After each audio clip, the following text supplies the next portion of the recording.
So I had a priest perform an exorcism at my house, but unfortunately I never paid the bill. So it's been repossessed.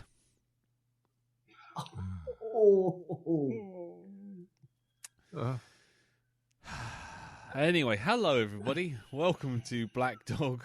Hi. Number 25. Black Dog 25. Black Dog 25. There's been 25 dad jokes. 25 dad jokes, man. Yeah. Wow. Like I say, I've got a whole army of Baker Street irregulars now, just going out and sending them to me via Facebook messages. I just every Tuesday, someone's trying to get in through the door, not knowing that there's a list of about 16 of them in front of them. So it's like, oh, Lee, before you go on air, here's a dad joke, and it's like, yeah, I'll put it on the pile with the other 12. I'll get round to yours sometime in the middle of November. But keep them coming. I love them. Even though it sounds like I don't today's going to be the antithesis of that episode where I had too much coffee. So yeah, let's go with the high energy episode, eh? So anyway, here we are in the Black Dog Dungeons once again, watching the world burn. So, and we are going to be seeing how everyone's week's been. We got actually a piece of written feedback sent to us. Gosh, that we all go through for last week's episode. And we will then move on to this week's movie, which is Darren's selection for the Indeterminate Weeks of Horror, which is the movie Transfiguration, which I think none of us had seen at all on Amazon. Is it on Amazon? It was on Amazon. Yeah, it was, yes. Yeah. And we only watched it to give Darren an excuse to watch his DVD that he bought 6 months ago. I ended up just watching it on Amazon Prime in the end anyway. The cellophane's not even off, is it? No, I've not even seen the extras on the Blu-ray. So. Nice. Cool. Well, I can see the collectability. Oh, yes. Yeah, of course. Yeah. Still the original wrapping. Oh yeah, yeah. It's still got the original HMV 3 for 2 on it. Anyway, but we'll get to that in a while. So yes, to save me bringing the podcast down with my ray of sunshine attitude, I'm going to ask everyone else to talk and see how their week's been. And so we shall start with you, Jim. How has your week been, sir? It has been a lovely week. It was literally a week ago, last Tuesday afternoon. Mm-hmm. We got a little dog brought to come to stay with us forever. Mm-hmm. And we've been having a lovely time with her. Nice. I mean, she is a rescue dog. She does have some issues. There's been I have been nipped a couple of times where I fucked up, and I hold my hands up on that one. With only 4 fingers this time. What's left? Well, getting less and less, like the man from the south until someone expected. No, it wasn't serious. But I said she's 7 years old, and we don't know her exact past, but we know she'd been in some other sort of dog rescue place, and she'd been fostered out twice. One place she lasted 4 days, and 4 months. And the people over 4 months, I'm putting a guess that they were wankers, because she has she's got a personal space issue about around her collar. And she's particularly nervous if she's ever on a couch. And so put 2 and 2 together. And that's how I got nipped. I did actually just raise my hand over her and she and freaked out. Which totally wasn't her fault, if you knew what I mean. It's and it makes me so cross because she is such a good little dog. We've had her a week. There's not been one mess on the carpet. Nice. She asks to go out. We've had her out for a walk. I mean, we didn't for the first few days because of the collar thing. But she's got to trust us, and now she'll let us clip on a collar, no problem. She's excited to go. We can unclip her. She loves being out. She's got brilliant road sense. She's really good. She's excited to see other dogs and doesn't misbehave. I mean, she's one of the best dogs I ever took out for road sense. You know, you don't even have to tell her you stop. She knows to stop. And then straight across the road and they're messing about. always eats a tea. She knows tons of words. I mean, we found she knows the words cuddle. And, Your dog can say cuddle. Not say cuddle, you fool.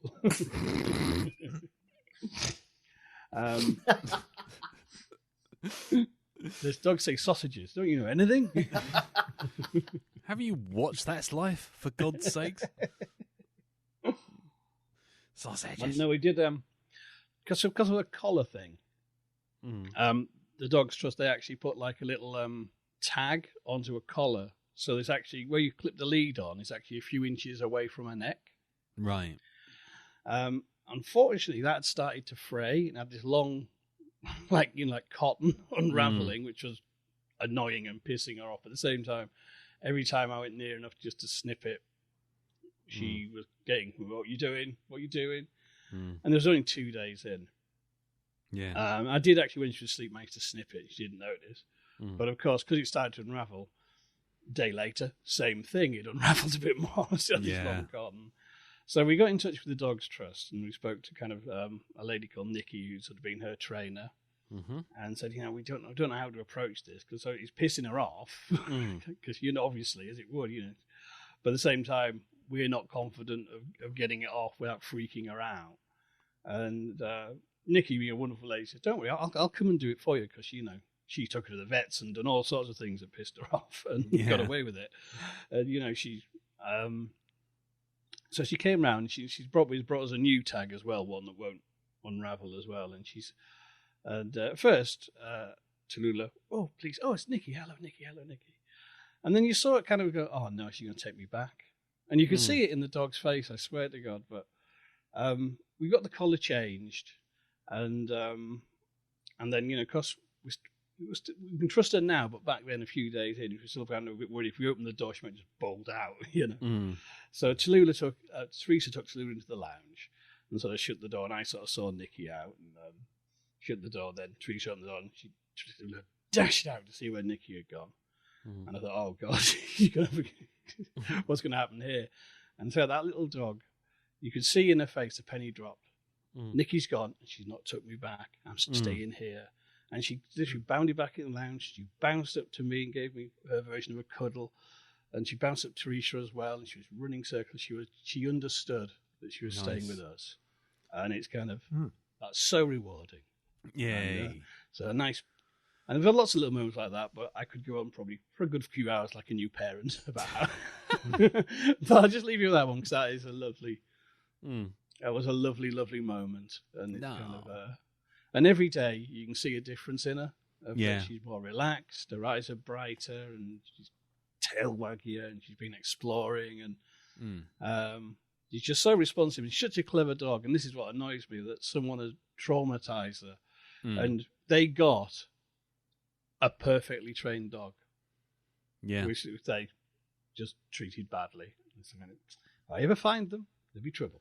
Yes. It's a good job I can't. But, we'll get there. We will heal that. So it's all going well. It's been lovely. Cool. That's awesome. That's really nice. It's nice to hear this is actually a rescue success story. A little bit of positivity in these COVID times, shall we say? Indeed. Yes. Nice. Cool. We bloody well need it. That's for sure. Because fucking arseholes running the country ain't doing any good. But anyway, let's not get political. We'll be looking back on this in 10 years' time going, do you remember when we were all locked indoors for a week? We haven't been out in 9 years. I've actually got vitamin D deficiency. I haven't seen the sun. My ankles are fused. I'm like Davros. My arse has fused into the chair. I just wheel about now. I don't actually have legs. I have tiny little wheels, and if the cylinder goes on my office chair, I think that's going to be it. I'm going to be trapped here forever. Anyway, right. Well, Elton. Shall I go? Yeah, you go. Go for it, mate. Take the wheel. My turn. Well, I've had a very exciting week. Nothing has happened.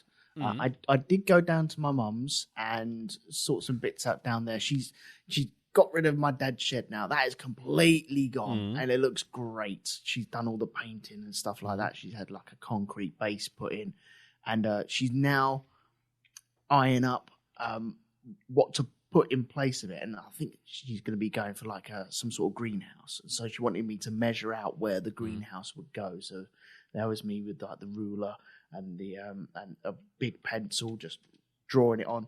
Okay, so would you like it here? And drew the corners. No. Okay, move it along. Would you like it here? No. Would you like it here? Nice. No. And so now there's at least 7 plots where I've plotted out this the footprint of this greenhouse. And I don't know what one's what now. There is just little markings of little corners there, and there, and there. And yeah, it's just like some sort of weird sketch pad with no rhyme or reason whatsoever now. Yeah, you see, the trouble is you're doing it old school. You need to use the 21st century technology. Build a simulation in Minecraft. Nice. That's yeah. Now over here, Mum. See, right by the creeper that's hissing at you. What you need to do is you need to put some plant pots there, and then get your bow and arrow. Yeah. Get your bow and arrow. Yeah. And I tell you what, if you get some lava and put it in some glass jars, you can use that as free light. You don't need to have electricity at all. It's brilliant. Oh, genius. Yeah. So yeah, I've been doing that. That was nice. Enjoyed that. But that night, I think I went down on the Friday and we did that on the Saturday. The Friday, I went down there and I think it was John Lennon's 80th birthday, or what would have been I do his believe it 80th was. birthday. Yeah. And on one of the BBC channels, they started putting Beatles stuff on and remembrance stuff and just all the John Lennon paraphernalia they normally stick on there. Yeah. And Hard Day's Night was on there. And I've never seen Hard Day's Night. So, do you know what? I took a little punt. I thought, I'll give this a go. I should really watch it. Just to say that I watched it and see how we go. What a load of shit that is. Yep. What a load of bollocks that is. Now, bearing in mind, I don't think any other this was like the first ever made film. There was no other films before this. Everything came after this. It was like the 1960s or something. But it was terrible. It was so bad. I think the only good thing in it was Ringo's hair, and that was it. I think we all decided that Ringo's hair was the best hairstyle out of the Beatles. The rest of it is utter bobbins. It's terrible. Well, I hate to say it, but we had that realization when we watched the Yellow Submarine in the early days of this very podcast. Yeah. Yeah, there's a whole lot of fandom will forgive. That's all I'll say. I gave the Blu-ray to my dad, even though he hasn't got a Blu-ray player, and I went, "Here you go, Dad. Have this. It's just a special edition. You like the Beatles? Go on, have this. Have it as a present. It's fine. Yeah. Don't worry about it. I know I'm generous. Yeah. If ever there was proof that if you can put a label on something that people recognise, people will buy any old shit with it on. You know, modern day stuff. You know, Apple. Fucking was it Star Trek? You put Star Wars on anything, everyone laps it up. Yep. The Beatles is right there, ground zero. Just put the Beatles on a shitty ass cartoon about a yellow submarine. Make up some old nonsense that wouldn't even make it to the magic roundabout, and then just watch everyone go, "It's genius." Yeah, I'll tell you what. If you want to watch a film about a Beatles film that's not actually about the Beatles, what's that one we watched, Lee? The Ruttles. The Ruttles. Oh, Cheese and Onions. Yes. Yeah, with their famous hit, "Ouch." Yeah. Yep. Yes. And Leggy Mountbatten. Leggy Mountbatten. Yeah. Maybe we should do that. Yeah, all you need is cash. That's right. Oh, it's a great song. It's like Your Mother Should Go. Yep.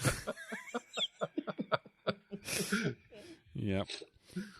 So welcome to the dark side of fandom. This is what almost like prompted the Black Dog in the first place. That whole looking back on something and going, it's genius, it's genius. Well, no, actually, it's not. We were just all bamboozled at the time by the shiny shinies. I didn't know what I was expecting. I was expecting a lot better.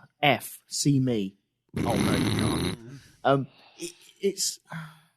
I was expecting so much more. I don't know what I was expecting. I suppose it is like the very first movie to sell, just solely made to sell records, which is a weird concept in them days, I suppose. Yep. But it's kind of like a T4 special, basically. Yeah. However, if there's a worse film the Bee Gees were involved in.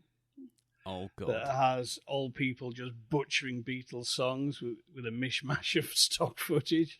Oh God, no, not Sergeant Pepper's. That's the one, yeah. That's an atrocity. You know, that would have John Lennon not just springing in grave, but saying, "Fucking hell, mate, pass me a gun, I'll shoot myself again." Yeah, fucking.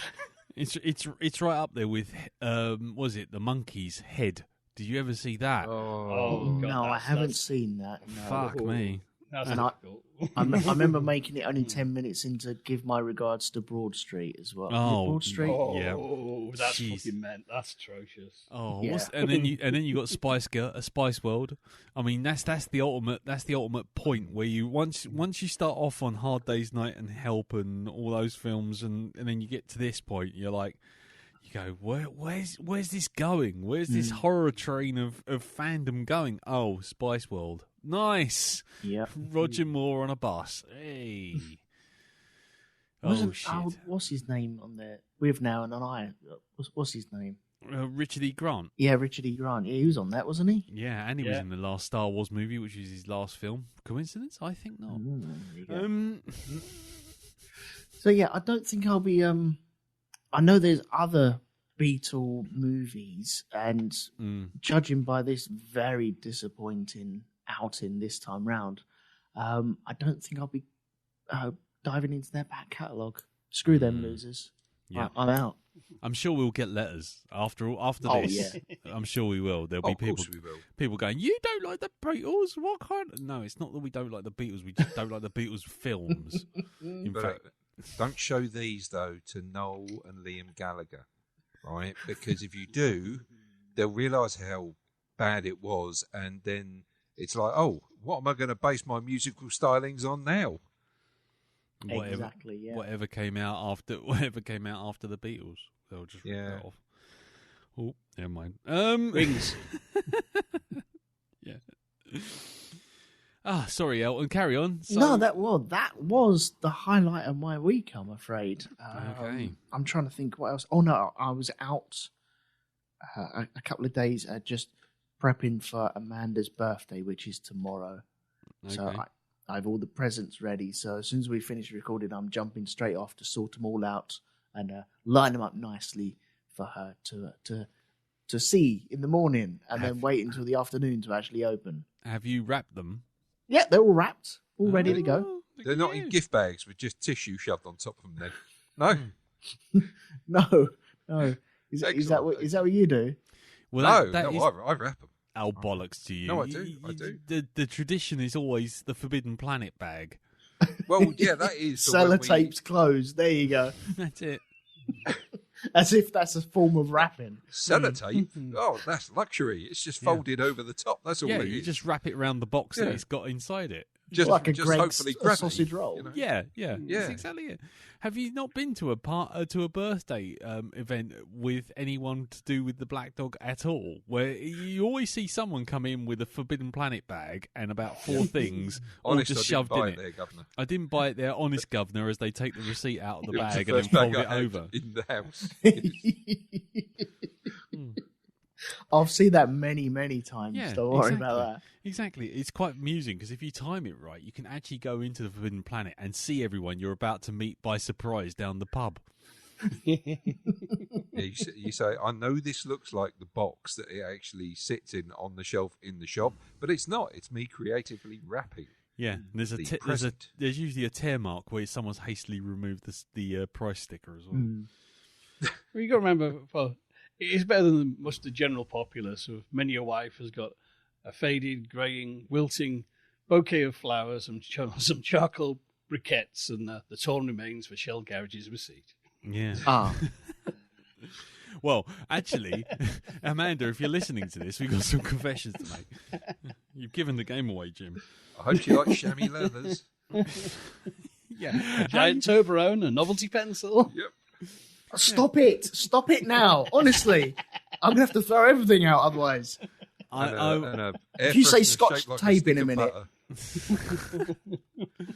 Actually, what was it? Was that car you're making? Was that car you're making in the shed, Elton? Have you finally finished it, or No. are you just gonna glue it all together in a big lump and just stick it back in the box and go happy birthday? Here, dear. Here's an exhaust system from a P34. I hope you enjoy. It's the Oh, right. you don't want it? Oh, that's a shame. I will have that then.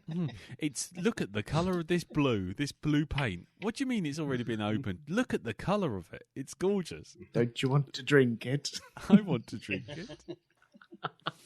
Yeah. Don't drink paint, by the way. Just don't drink paint. No, but do. But don't. But Yeah, do. but don't. But don't. Do. Always serve it in a straight glass. Mm. Yeah, because then it looks really nice. Oh, it looks amazing. In a flute. One of those champagne flutes. Yeah. Anyway, so yeah. Anything else, sir? No, that's about as exciting as my life gets at the moment, I'm afraid. Brilliant. It's doing better than me, as you'll find out. Darren, go on in. How's your week, mate? Well, my week of watching telly and playing video games, as I shall introduce it from now on, because that's all I do these days. Mm-hmm. This is it. I don't do anything else. Oh, maybe the shopping, and that's about it, you know. So I'll start off with the bad. We took a chance on another film on Netflix this week. One goes by the title of Mrs. Serial Killer. Okay, so this is an Indian film. It's subtitled. So I thought, oh yeah, here we go. A little bit of class. We're watching a film with subtitles. That always makes things classy. Oh yeah. I think you can class this one as complete shit, because that's what it was. Oh, right. Interesting premise. Okay, this woman's husband, who's a doctor, gets accused and arrested, sort of like threatened with lifetime in prison for being a serial killer. Right, so she's trying to prove that it's not him. You know, he's like claiming his innocence and stuff like this. And basically, she finds this lawyer who will help her out.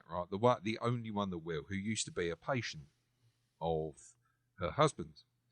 And after it goes a bit fucking pear-shaped in the initial courtroom bit where they're trying to get bail for him, but they say no because there's too much sort of like evidence against him and saying that he's a serial killer. We're not going to give him bail at all. So, like, out of options, the lawyer says to her, "Well, you know, you can get it so that they still think the serial killer's out there." And so what she does is she plans to off someone in the same style as the serial killer. So if they can say, oh, look, well, he couldn't have possibly have done the murder because he's in prison. Now, the only trouble with this is the people that the serial killer's been offing are single pregnant girls. And what he's been doing is he's been, of course, murdering them and then scooping out the embryos and putting them in glass jars. Whoa. I was expecting a dance routine to being that's what you would think, wouldn't you? I was going to say. You would hope. By that time, I was hoping that it's like, but then how could you make a dark... Oh, no, that would just be wrong. That would just be wrong. So, and it just kind of goes downhill from there. It can't make up its mind whether it's serious or a comedy. All right? And I think the thing that really takes you out of it is when they start doing the wire work when two women are fighting one another in a graveyard. What? Yeah. It goes a complete right angle. Well, she's got she's got to find. She finds Mm-hmm. she finds someone, a young girl who's pregnant, who's got no boyfriend or anything like this, so she's going to be a single mother, and she tries to kidnap her. Mm. And this fight ensues in a graveyard, Mm. and it's wire work and everything. Right. Yeah. Mm. This is the sort Wire of level we're work dealing in a with. graveyard. Wire work, yep, In a that sort of graveyard. thing in a graveyard and what have you. Wire work's bad at the best of times. Wire work is bad at the best of times, Yeah. indeed. So can I ask at what point you decided you were wasting your life and just moved on to a totally different film, or did you watch this through to the end? I watched this through to the end. I thought, well, I deserve it because I've suggested it to Ree, and she sat and watched it with me. So, yeah. Mm. So I sat and watched it, and it only just keeps going further down the hill, shall we say, until it lands up as a crumpled heap at the bottom of said hill. Mm. It's badly acted.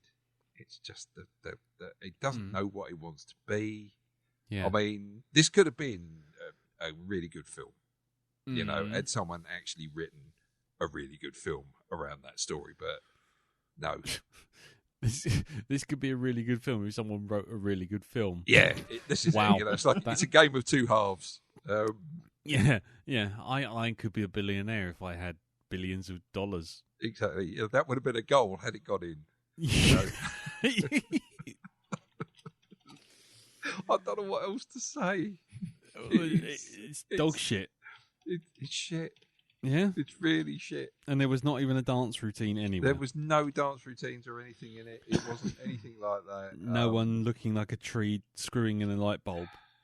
No, walking backwards and forwards. The best line Mhm. in the film was, "I'm not a fucking ice cream." And that was actually said in English. Yeah? Yeah, So- the bloke goes, "I'm not a fucking ice cream." And that was the actual serial killer who says that. "I'm not a fucking ice cream." And it's just like, that's the bit where it should all come to a halt and they like I think awkwardly look at one another as like, "Didn't say you were. Did I call you Cornetto or something?" No, no. complete Cornetto. I mean, I'm not a flake. Yeah. Yeah. Oh, they had him licked by the end of it though. Yeah, he's whipped. Mm. Oh God. Oh. Yeah. Well. So you'd recommend it then? Is that? Oh what yeah, fucking yeah, go for it. Go for it. Nice. I would. Yeah, Mrs. Serial Killer. Mrs. Serial Killer. Yep, that's that one. Great. But then now we move on Uh-huh. to the actual thing that was good that we did watch. We watched Mrs. Serial Killer 2. No.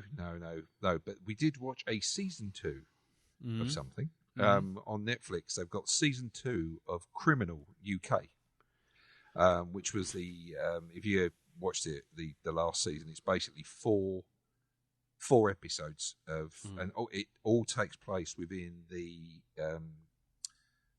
what do they call them? The inquiry rooms. You know, when they're trying to find out the question, the interview rooms. The interview rooms. That's it.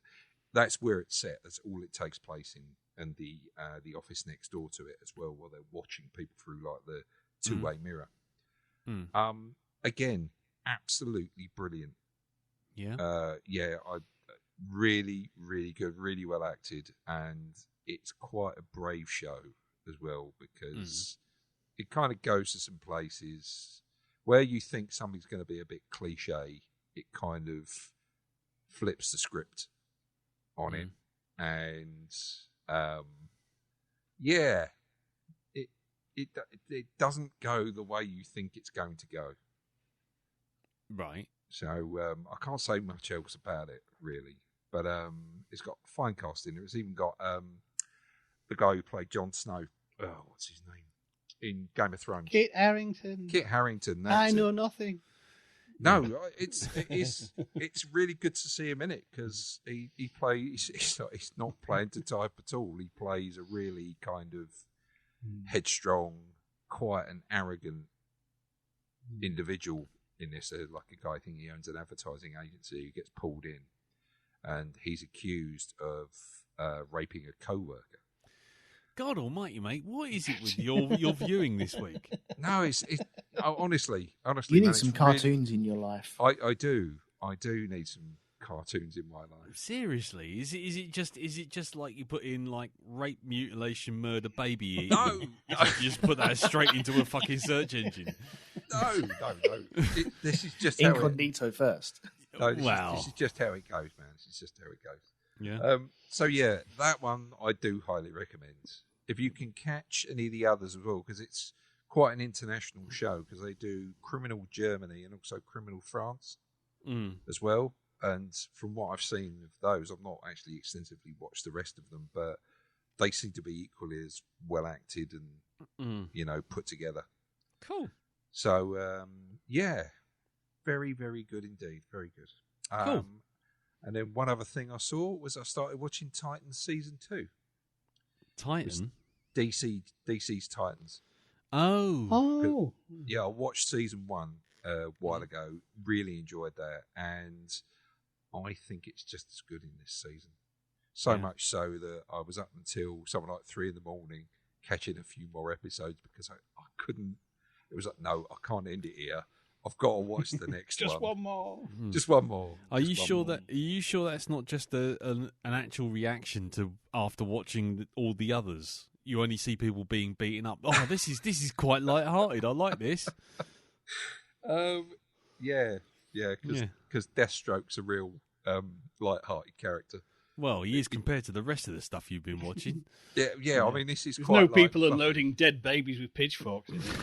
No, nothing like that. Nothing like that at all. So yeah, Titan season 2. I fucking love it. I think it's one of the. I don't get the same feeling from this that I do from things like, the Arrowverse. It's got a different feel to it than that. That's because the Arrowverse is just like one script over and over again. And it seems to be that if you're a superhero in the Arrowverse, your arch nemesis for that season has got to be someone who's got the same powers as you all the time. So it's like God knows how many archers Arrow's taken down in his time. Yep. And how many speedsters the Flash is going to go up against this week. Yeah, which always makes me laugh because it always starts the whole thing with, I'm Barry Allen, I'm the fastest man alive, except for the villain I'm facing this entire season. Wash, rinse, repeat 5 times. Or except for my daughter who's come from a future timeline to be with us right now. And fuck timelines. Fuck but no, timelines.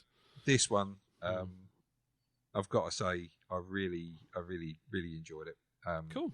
Yeah, there's 1 or 2 characters that show up. Some nice appearances, some nice additions to the actual crew as well. And thankfully, the Titans building that they do actually get, the Titans Tower, isn't shaped like a T, like it is in the comic books or in the other one, Teen Titans Go, which is also another show I've got to recommend to people.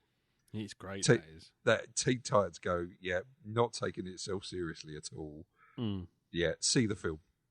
Yeah, which even has Nick Cage as Superman, which, let's be honest, it's a role he's been practicing for the last 20 years. Indeed. Now, for the last thing, this is a game this week. I have a question to ask you, Mr. Metcalf. Why haven't you accepted my bloody friend request yet? Because I ain't fucking turned it on.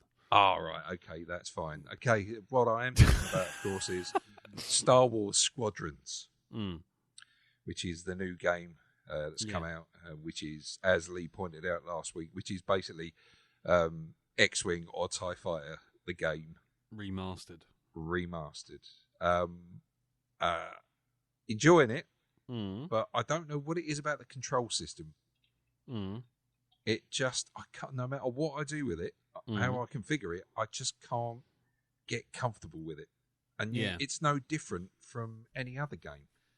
They seem to put, to begin with, they've put like the bloody controls all mixed. They've mixed them in. It's like, whereas you would have like the bit where where you would roll when you're steering, you'd have that and the up and down direction all on one, You then you'd have left to right on the other. Yeah, you can do that. You can Yeah, I know. I've done that. I've swapped it round. pilot config. It still doesn't. I don't know. There's something about, and I've got it the same way I've got it like in No Man's Sky, but it still doesn't feel quite right. It does depend on the ship you're flying as well. I will say that the last time I played it, I took a tricked out A-wing. Finally, I took a tricked out A-wing up. Ooh, I've sort of upgraded my A-wing to have all sorts of extra whizzy bang engines and whizzy bang guns and all this sort of thing. And when you fly that with all the power thrown to the engines, it literally turns on a dime at 1 billion miles an hour. It's like Automan, the game. It's really? Just, yeah. Ship will just flip on a dime, and you're like, okay, motherfuckers, now let's have a go. Unfortunately, that means you've got absolutely no firepower, so you kind of go, ha-ha, clever move, and you go, pew, and then it goes, your ammo's out, and you're like, fuck. Oh, yeah, I'm getting used to the whole switching power settings mid-combat and, you know, to pull certain things and, like, shoot and then fucking full power to the engines, get the fuck out of dodge. Because all I've got is, like, a sheet of Baco tinfoil to protect me in this TIE fighter. Yes, thank you very much. Yes, the TIE fighters are pretty much like going up against Mike Tyson with a paper plane. Yeah, they're not great. Yeah, my TIE fighter pilot who has I tried thinking of a very Star Warsy type name for him, so I called him Sherbet Dib Dab because I thought, well, that's no way any more ridiculous than some of the ones like, you know, Klempfoot. Dig face or something. Yeah. Oola whack whack. Wee wah woo wah. Cap face pie smash. That sort of thing, you know. Going there flibble flab. Yeah. Spyro Agnew. Oh wait a minute, no, he's a politician. Yeah, hang on. Yeah. Annunziata Rees-Mogg. There you are. Yeah. So I'm it's gonna be interesting to see how it goes in multiplayer combat. I don't really want to get out and play any of the fucking arseholes who leveled to level 300 within the first 4 hours of it going live. Yeah. Because I don't know what they get. What enjoyment do you get from that? Well, yeah. Because that's almost my first one of my week, where I had Thursday off. Apparently, having a day off doesn't actually give you a day off. What it does is it just means it's harder to get hold of you to tell you got work on Monday. But apparently, you know, so there you go. Oh, nice. Yeah. But anyway. Oh, by the way, Lee, remember you got work on Monday? Yeah. Thanks for that. No, I know that we're not going to give you any work, but we just want to say that, you know, don't get too happy. Yeah. Well, anyway, let's not go there. I'm not really interrupting your week, mate. I'm just saying that I played it then. This was before you got on crossplay stuff, and I played it then, and I thought, well, I'll give it a spin on proper multiplayer, and try and rank up my my fighter pilot. You're level 7 now. Yeah, I will. Yes, and I went out as far as I think about 50 feet away from my mothership before I was turned into a load of sparkly debris for about an entire galactic sector, repeatedly, as it turns out. If I give you any piece of advice, anyone playing the game, play fleet battles against the AI, and that doesn't get you ranked, but it does build up your experience. So then you can buy stuff before you go out in multiplayer. Yeah. So I'd probably recommend that because I literally got used to watching the kill cam more times than I actually got used to playing the fucking game. So I had a bit of a rage quit moment on Thursday. Yeah, to say the least. But there you go. So anyway, sir. So anything else for your week, sir? Just that for the first time in her entire life, she was, and this was something that somebody lent her in work. Ree is next door watching Threads. Oh. I just say to her, you really Jesus need to watch this during Christ. the day. Mate, seriously, what is it with you two? It's Happy I mean, Week here. At the Barnard House. What are you going to fucking do next? Faces of Death? Yeah, I think so. Well, I said to her, like, after you've Martyrs. watched I said to her, after you've watched Threads, you want to get something cheerful to watch, like Schindler's List or Dancer in the Dark or something like that, you know. Yeah, well, just to add it to your list of baby-eating serial killer fucking murder week.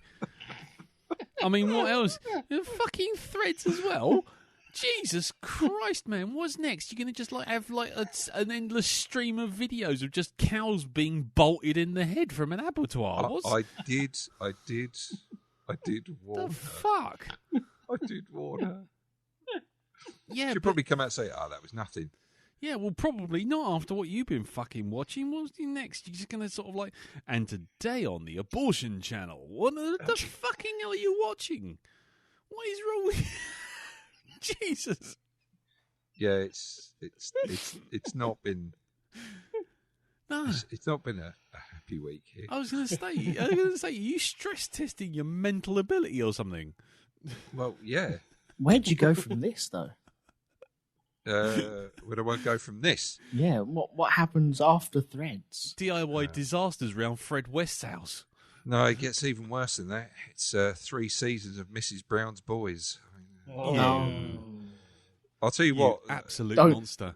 Don't do it, mate. Don't do it. I'll tell you what, Honestly. after watching Mrs. Brown's Boys, then you watch Threads to pick you back up again. Right? That's what you do. Well, yeah, that's definitely not. Yeah, yeah. That's when you finally give up and just totally want to prove the non-existence of God. Yeah. Wow. Okay. Well, I'll look forward to your Joseph Fritzl My Life in His Basement documentary that you'll be watching next week to cheer yourself up. I promise I'll watch something cheerful next week. No, you do you, mate. We're just Jesus fucking Christ.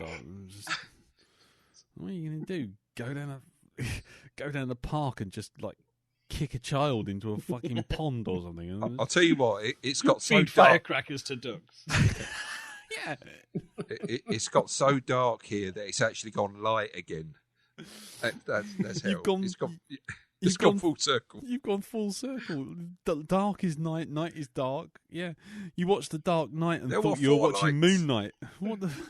Yeah. Oh, Jesus. There were only 3. That's right. You've gone through the looking glass, Alice. I certainly have. Yes. Wow. Well, yeah. Well, there you go. That's if anybody else wants to go round to Darren's house for a cheerful watch, take something nice like a goat's head, freshly Or decapitated. some smack. Some smack. Yeah. I'm so glad you're yourself not up in a charge of a drive-in. Yeah. Darren's covering nurseries next week. So kids, come on, I'll tell come you and what, see Uncle Darren as he. It's going to be a fun week when I take over at the Prince Charles Theatre. Yeah. There you go. Yeah. First, we're going to have Peppa Pig, and then we're going to have Cannibal Holocaust, and no one's allowed to leave. Because Right. I've nailed the door shut, just like Inglorious Bastards. Set the Exactly. place on fire. Exactly. Yeah, Fucking hell. it's got those little metal things that they had in Clockwork Orange where they held the eyes open and as a Yeah. guy will stand next to you dropping water into your eyes, Yeah. you know. How Wearing a old? pig mask. Yeah, exactly. How old are Do you you? want to play a game? How old are you, child? How old are you, child? I am 5. Brilliant. Over there to the paranormal activity section. Yeah. Yep, there you go. And don't forget your eye vices. Yeah, exactly. My what? Eye vices. Did you bring your own eye vices? No. Okay, well, then go over to there. Go over to Matron, and she'll collect some from her. It'll be Yeah. fine. And Yes, now- the lady over there with the mouth sewn shut. yeah, that's it. Yeah.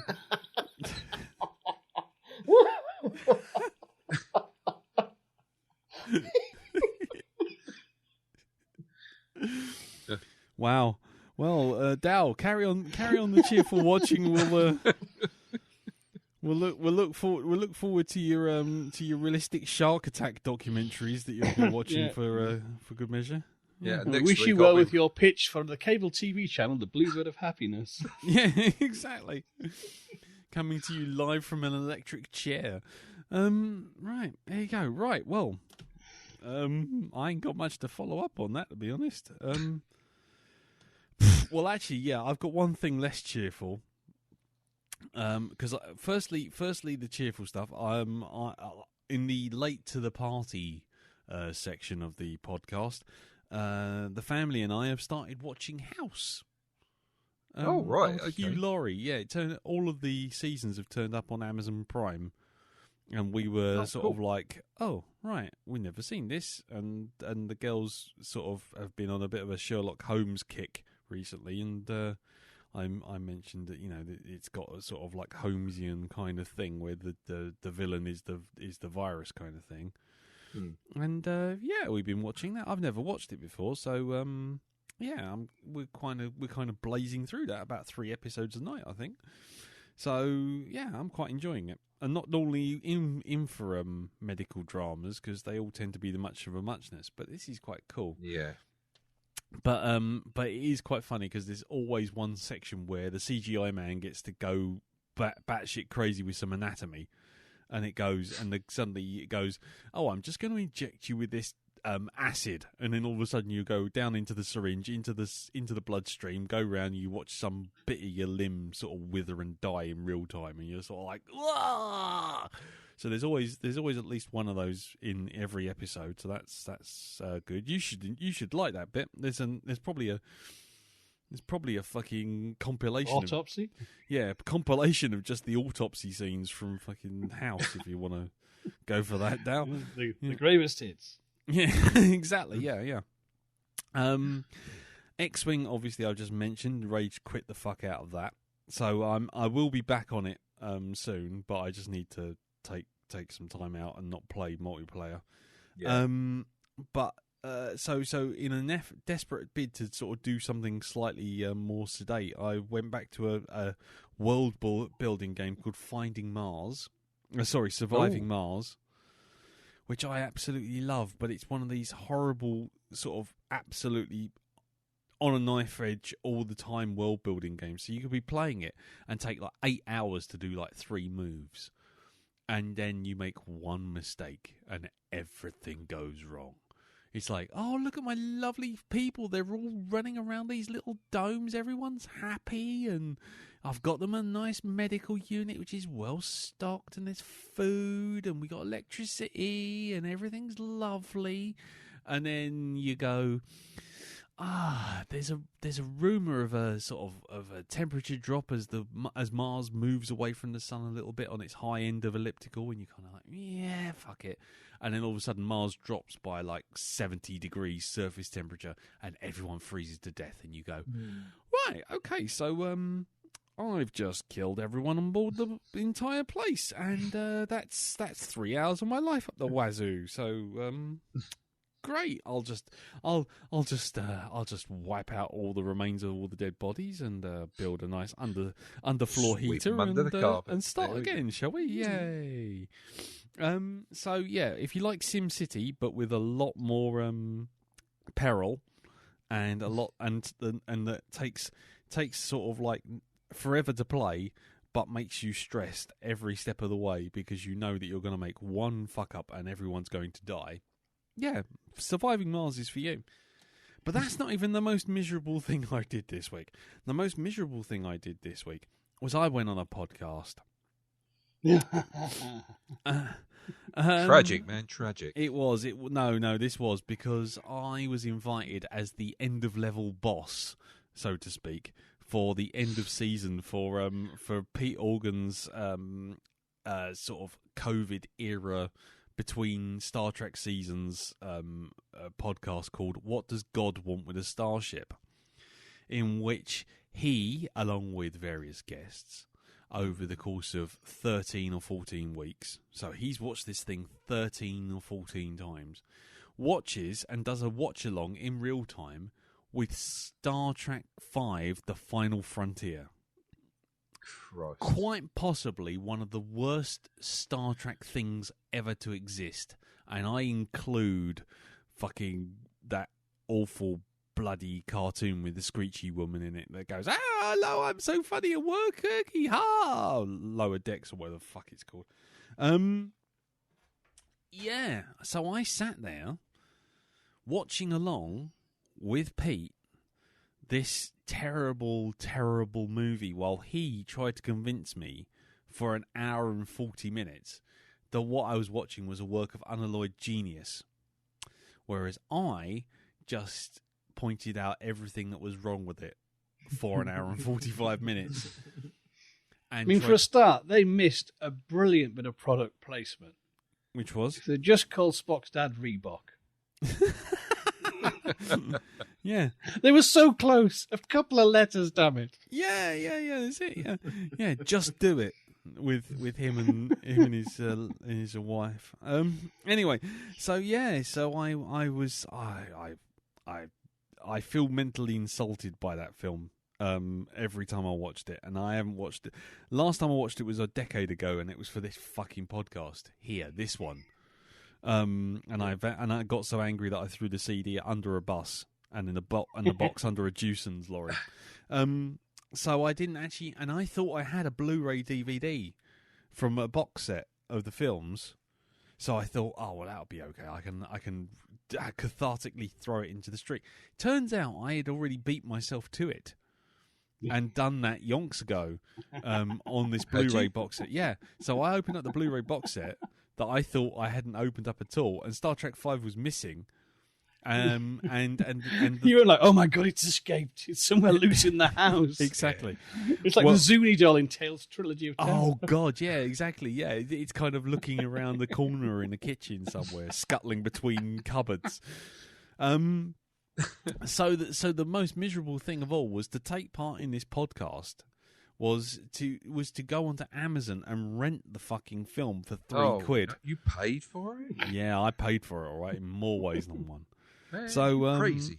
Yeah, so I paid for it, and then what was even worse was I thought, well, I can't do this sober.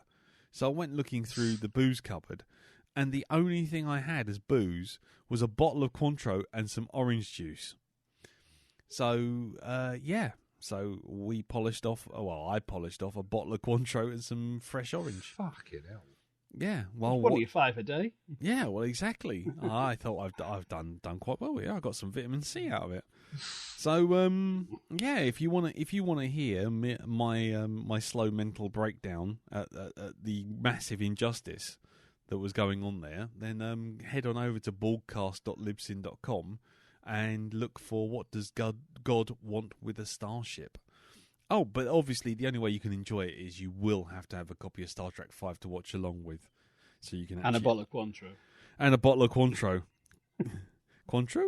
Of course. And a Terry's chocolate orange. Yeah, and a Terry's chocolate orange. Any Ferrero Rocher? No. Oh, Ambassador, you are spoiling us. There might be some Terry's All Gold, but I don't know about that. Anyway, just leave that hanging there for a second. Anyway, so yeah, so that's that. That was my week. I've literally watched TV, played 2 video games, and watched a fucking awful science fiction movie. Which should never be watched, frankly. And the fact that someone's watched it 13 times for other people's entertainment means that someone should check it out, at least to, make sure it wasn't a cry for help, but actually was done for a reason. You watched it as well, Elton, didn't you? I certainly did, yes. I was the third victim. Yes, and you equated bits of it to Blade Runner, which means that you, What? sir, should need to be taken outside and beaten to death until you see the error of your ways. Am I wrong, though? Yes, you are. Are you sure? There's no questioning about this. I don't even know where you would begin with that. How do you equate Star Trek V? I'm really quite intrigued. Explain yourself. Show me your working out there, Elton. What's that about? I said it looked like it a little bit. Where? I can't work out where you said it. It was the dusty. credits? Were they using the Dusty? same font in the credits? Is that it? No, they weren't. No, I've got it. There was a snake lady dancer and then a Uhura's fan dance. No. Very similar. Very similar. You see, because I actually... It would be improved if someone had chased us through some fucking windows and made us stop. I'll grant you that. But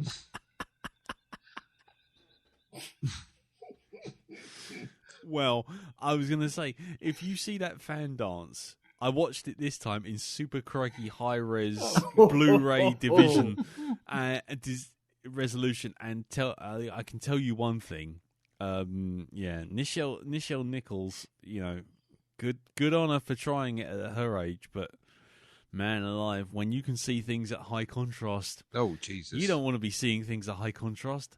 Editors didn't see things at high contrast. That's all I'm saying. And the fucking, and it's even more obvious that it's got Dune Planet Wall, which is the old science, the old sci-fi TV series of Dune, which kind of came and gone, where they didn't have much money. They literally filmed it in a backlot, and they painted the sand dunes of Dune and a moon on the wall.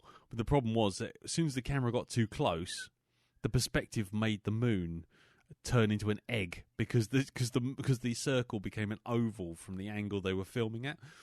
So and if you watch Star Trek V, in a desperate bid not to stare up Nichelle Nichols' fans, Uhura, to catch her Uhuras and her photon torpedo tube, what you have to do is you have to look at the wall, and then you notice that the moons are kind of very wonky.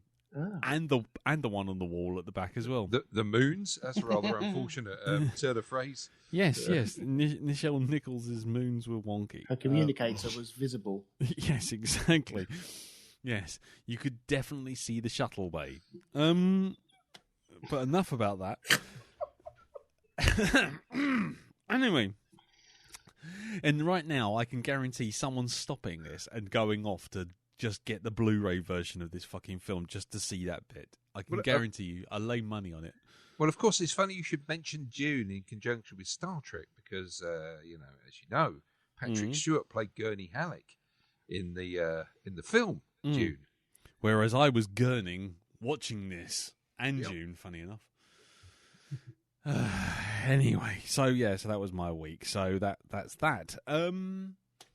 So before we move on to the film for this week, we did get a piece of feedback written in, sent into feedback@blackdogpodcast.com about last week's episode, which was Hell House, which I think we all agree was, it had some flaws. But for an unknown film, that's good. That's good. Oh, that was nice. funny. Thank you, Yes, thank you, thank you, and a thank roof, you. and some walls, and a basement. Thank you here all week, ladies and gentlemen. I would say that I wrote that down, but I'd lie. Anyway, so we all generally thought it was a fairly effective small little chiller. But anyway, so we got Gareth the Proton Thomas. From our days of old when we used to have feedback sections at the end of the podcast. And here he is. He's written in to say, "Hello, gents. Greetings and salutations to you all, and I hope you're all well. I love October and the horror season and was keen to watch Jim's choice of Hell House LLC, and I thought it was really well done. I love the strobe scene too, and the way that the film was pieced together. However, I'm a bit annoyed at the way that Dave, which I think is Paul, went missing, and then came back acting so strange, and his so-called friends, in inverted commas, just dismissed it. And I also saw the Room 2C ending coming from a mile off, but I thoroughly enjoyed it, and I am slightly tempted to stick my toe into the waters of at least one more sequel. Anyway, stay safe. Much love, Gareth the Proton Thomas." Well, thank you very much for that, Gareth. I have not seen the sequels. Has anyone moved on to the sequels since we did last week's film? Nope. No. So I have seen the sequels in the past, and actually, having revisited it, I have meant to actually revisit the two sequels, but I've not got around to it yet. So No, okay, fair enough. So I might be able to have an update next week if I remember. Yeah. Don't get distracted by shiny. What else is rubbish on the telly? Yeah. Well, you've got more important things. You've got a dog man, for goodness sake, now. Well, this is it. There's an awful lot of throwing soft toys around on the floor going on in our house. I can imagine.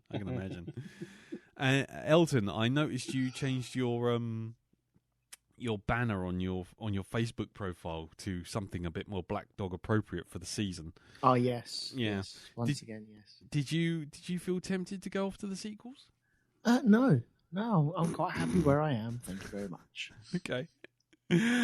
Right, okay then. Well, thank you, Gareth. I'm not too sure I'll go to the sequels, to be honest. I think the originality of the premise and the way it was done, I think that's good enough for me. I think sequels can obviously enhance things, but I honestly think that this is one of those ones which I think will be everyone's just trying to niggle out the a story from the tiny bits of information that came from this one. So I'm a little wary of going back to the film. Though if you have seen the sequels and you do like them, let us know and maybe we'll consider looking at them later. But obviously you'll have to wait until next October. No, no, actually joking. We watch horror films anytime. But anyway, right, that's that for this section. So now it's time to move on to this week's film, which is Darren's choice, which is Transfiguration. Roll the jingle. Woody ladies, look at them dancing. Duty ladies. Dancing. They're spinning and rotating in a sinister yet sexy way. Ladies. Oh, clothy ladies. Oh, loads of red bits in the background. Would you please keep it down? So, Transfiguration. Oh, hang on. The man just walked in. I have to explain that.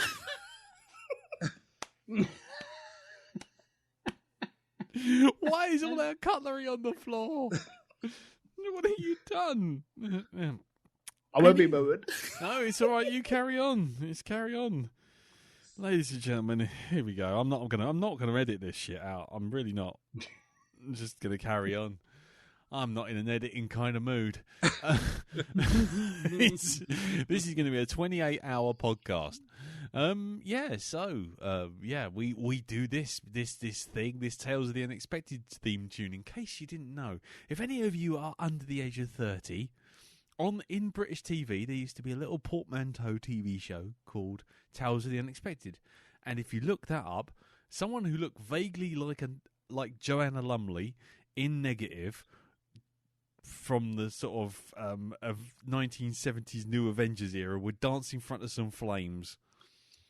Yes, and for children of teenagers of a formative era, that was an impressionable age. Of an impressionable age, exactly. It was an interesting look for a Sunday evening, and you kind of got away with looking at it while your parents were there as well, which is kind of weird. Because it was art. Because it was art, and Roald Dahl was going to turn up. Yes, it's like the James Bond starts as well, isn't it? It was, yeah. Yeah. Oh, was that a boob? Was that a boob? Yeah. Oh, hang on. Yeah, no, let's rewind that back. No, Mum, I do want to know who the second DP was on the assistant director unit. Not DP. Jeez, no. It was a very different time. DP didn't mean what we mean now. It's director of photography, you dirty bastard. Anyway, right. So, Transfiguration, the film that we're doing. You're back now, I presume. I am, yes. Yeah, that's good. That's Sorry. good. You cleared all the spoons up. Yes. That's good. Right, brilliant.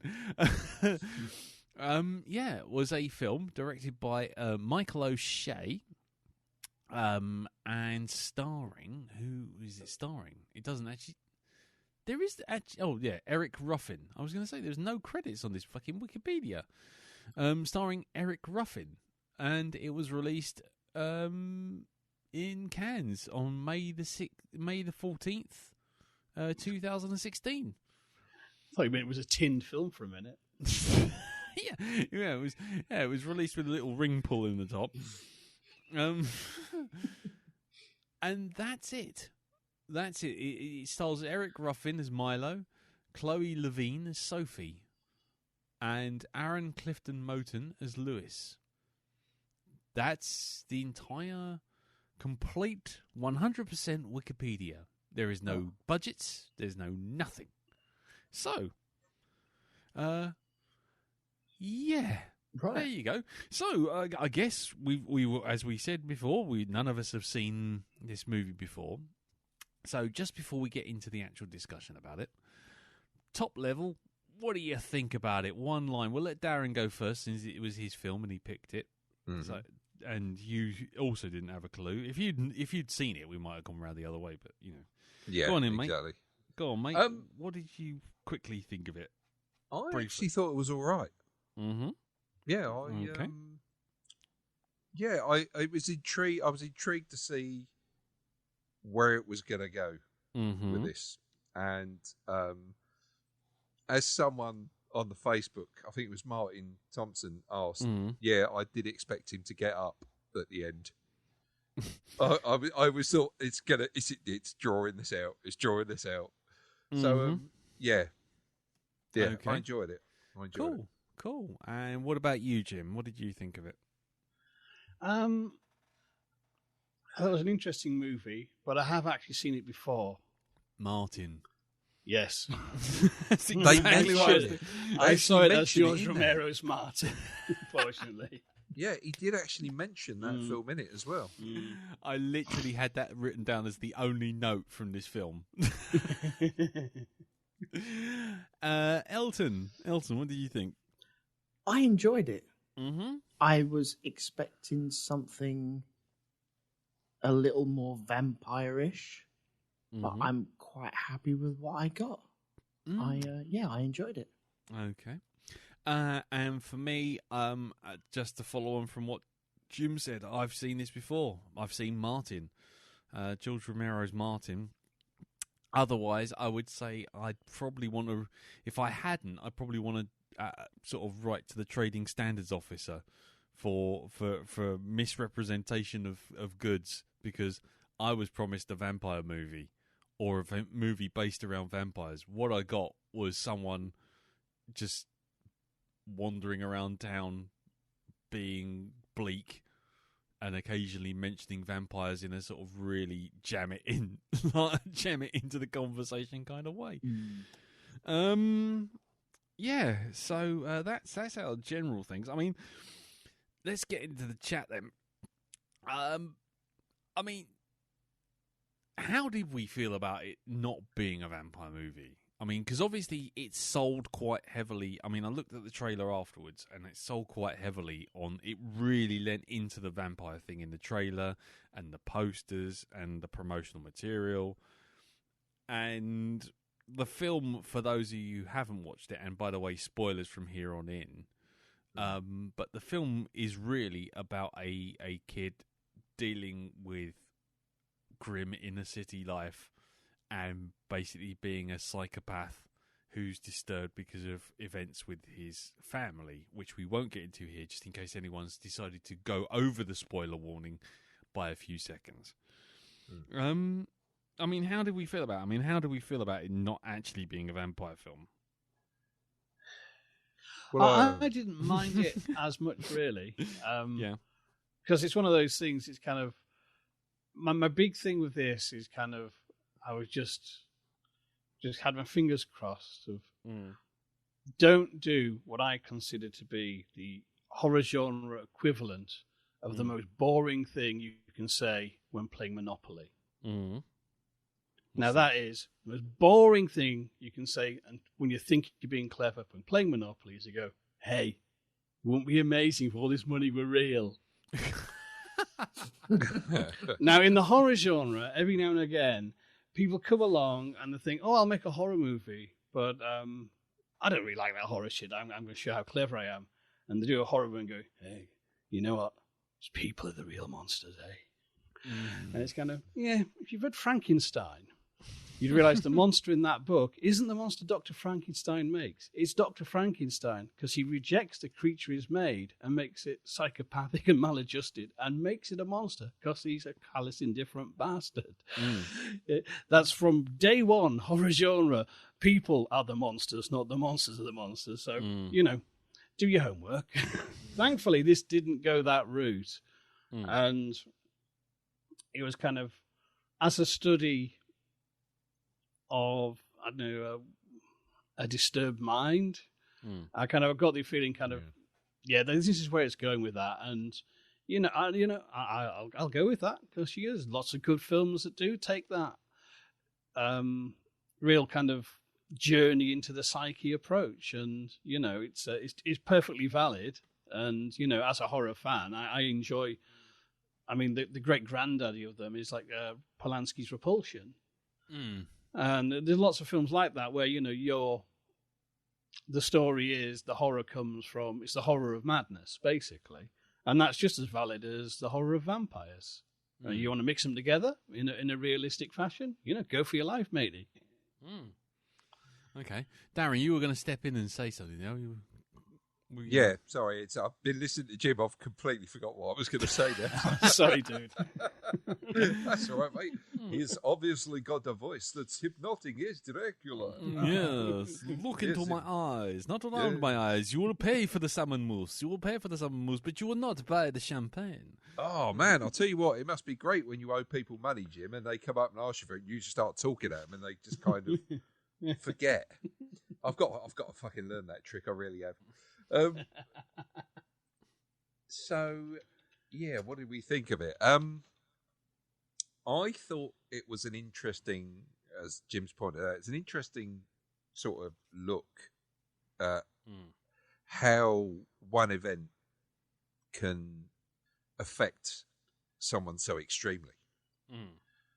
Like seeing his mum there, she's committed to her, she's got the blood coming out of her. I mean, it kind of, the whole thing where he's standing there, sort of dipping his finger into the blood, into it kind of explains what he does later on when the girl shows him the self-harm stuff that she's been doing to herself. And he goes in to put his mouth over the wound. And there's the mirror there of what happened when he saw his mum laying on the bed. It's quite funny how, even though I see him killing various individuals up to a point, I'm not looking at him as totally evil. I think where it crossed the line was when he went after that bloke who was beating the woman up in the street, sneaks into his house, and he's just about to go into the living room, turns around and he sees his daughter standing there. And if it's not bad enough that he kills the child and drinks her blood, it's the fact that the child didn't make a noise while she was fighting back. And that is horrifying. It's also incredibly sad. It's... Well, it kind of hints at something else. It does. Yeah. That was and I don't know. I mean, you can even see after he's done the deed how he gets affected by it. He sort of like he stands there, he throws up the blood that he's just taken from the girl, and it's a culmination of. I mean, that is one of the sort of. I think that's probably the bit where it finally tips the actual the cart for him, because of course the girl that's becoming his girlfriend is the one that really starts that process of him reassessing what the fuck it is he's doing. Which is why he kind of tries to redeem himself at the end by doing what he does.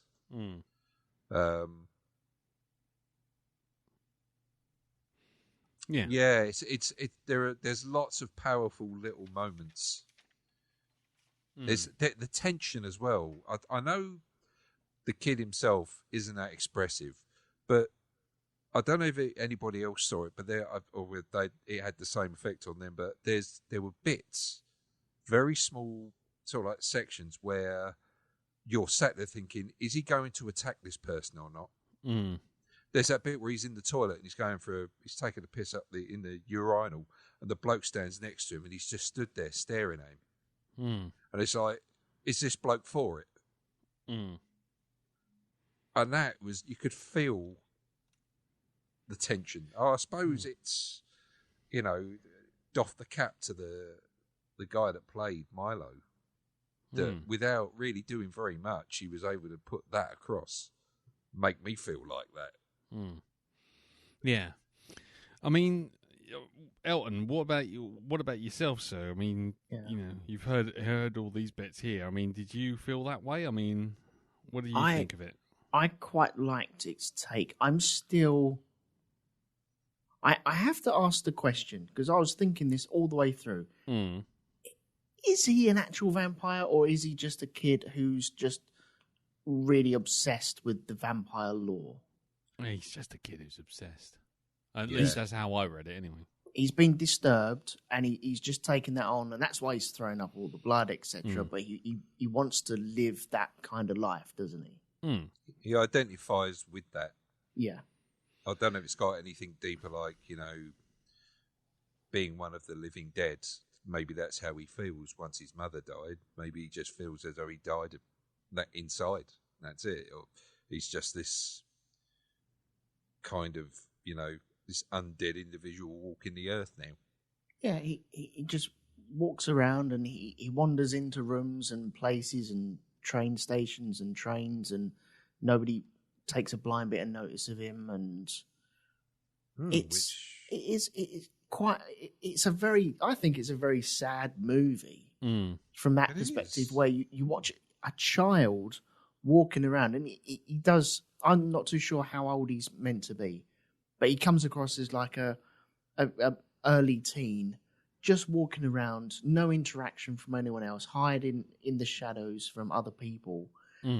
Trying to stay away from a gang he's getting bullied by, and just trying to carry on. And he's found idolization in the vampiric world, I suppose. And I think it's a good take, because I've gone into this thinking, oh, this is going to be some sort of slasher type thing where he builds up, and it's going to ramp up until the very end, and it's vampires, blah blah blah blah blah. He's dead, and I didn't get what I was expecting at all. I didn't expect to see this type of movie one bit, and because of that, I really enjoyed it. There was a clear acts. There's clear act 1, 2, and 3, and the second act starts where he takes that other the guy who wants the cocaine. He takes him into the basement. That is the clear start of the second act. And I thought, okay, now it's going to start ramping. It's going to start getting really good, and it's going to start getting violent. And it didn't. It took a weird. I was waiting for like the supernatural turn to happen, and I didn't see any of it. And I was quite surprised at that, and pleasantly surprised as well. Yeah, I mean, for me, I just to follow on from that, I have to say that I think the problem I had was watching it. If I watched it just as a film about a person, I almost like, because of my own expectations, I guess. But I've seen films like this following what is essentially a serial killer about, and trying to empathise with them before. If you've seen Man Bites Dog, Henry Portrait of a Serial Killer, these kind of films, and I've seen this kind of thing done before. And then obviously there is, as Jim pointed out, Martin, where you kind of tie it into vampirism and all that kind of thing. What I appreciated about this was there was a lot of show, don't tell. There was a lot of moments, like, for example, with when after he's murdered the child, he makes a comment about the vampires can't kill themselves, but they realise they're too evil to live. So they try to do something as an act of redemption.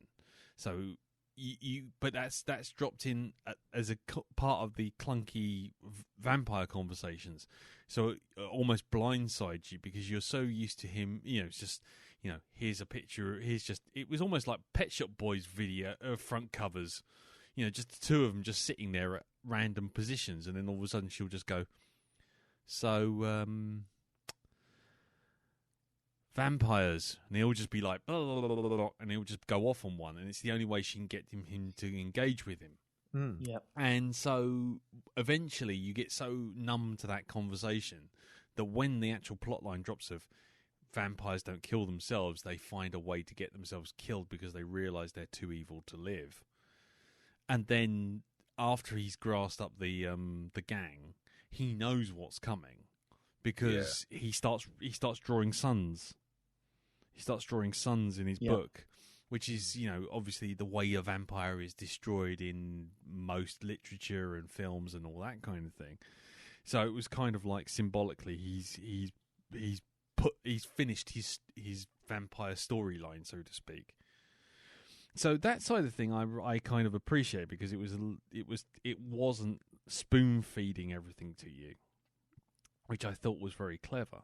What I kind of got a bit annoyed at was that sometimes it was too arch. It was too up its own arse of trying to make nothing happening seem profound. Well, when we and Teresa watched it last night, I mean, it held our attention to the end afterwards. That we liked it, but it was kind of a slight feeling of being underwhelmed. Yeah, exactly. And it struck me it's like there's a musical trick where you can take a very middle of the road ballad. If you just detune your guitar a bit, record it a bit fuzzy, and just mumble the lyrics like this, you can get away like, oh, it's from the heart, it's so profound. It's not, it's a load of old tosh.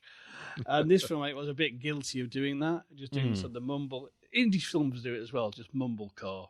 Oh, we're not moving the camera much because we're capturing real life. You know what I mean? And you can't hear the dialogue because sometimes you can't hear people in real life, and people don't talk like the scripts, and we could be bothered writing one anyway. You know what I mean? Yes. It was a slight touch of that. I mean, for me, I thought I really liked it, but I was thinking, yep, I've seen Martin too. You know, and the trouble is, I think Martin did this better with more depth, and I appreciated it. It had this kind of, it wanted this documentary show don't tell. But unfortunately, that does put a bit of distance between you and the characters. Too much, like it spans out too much fucking perspective. But like hiding around the corner.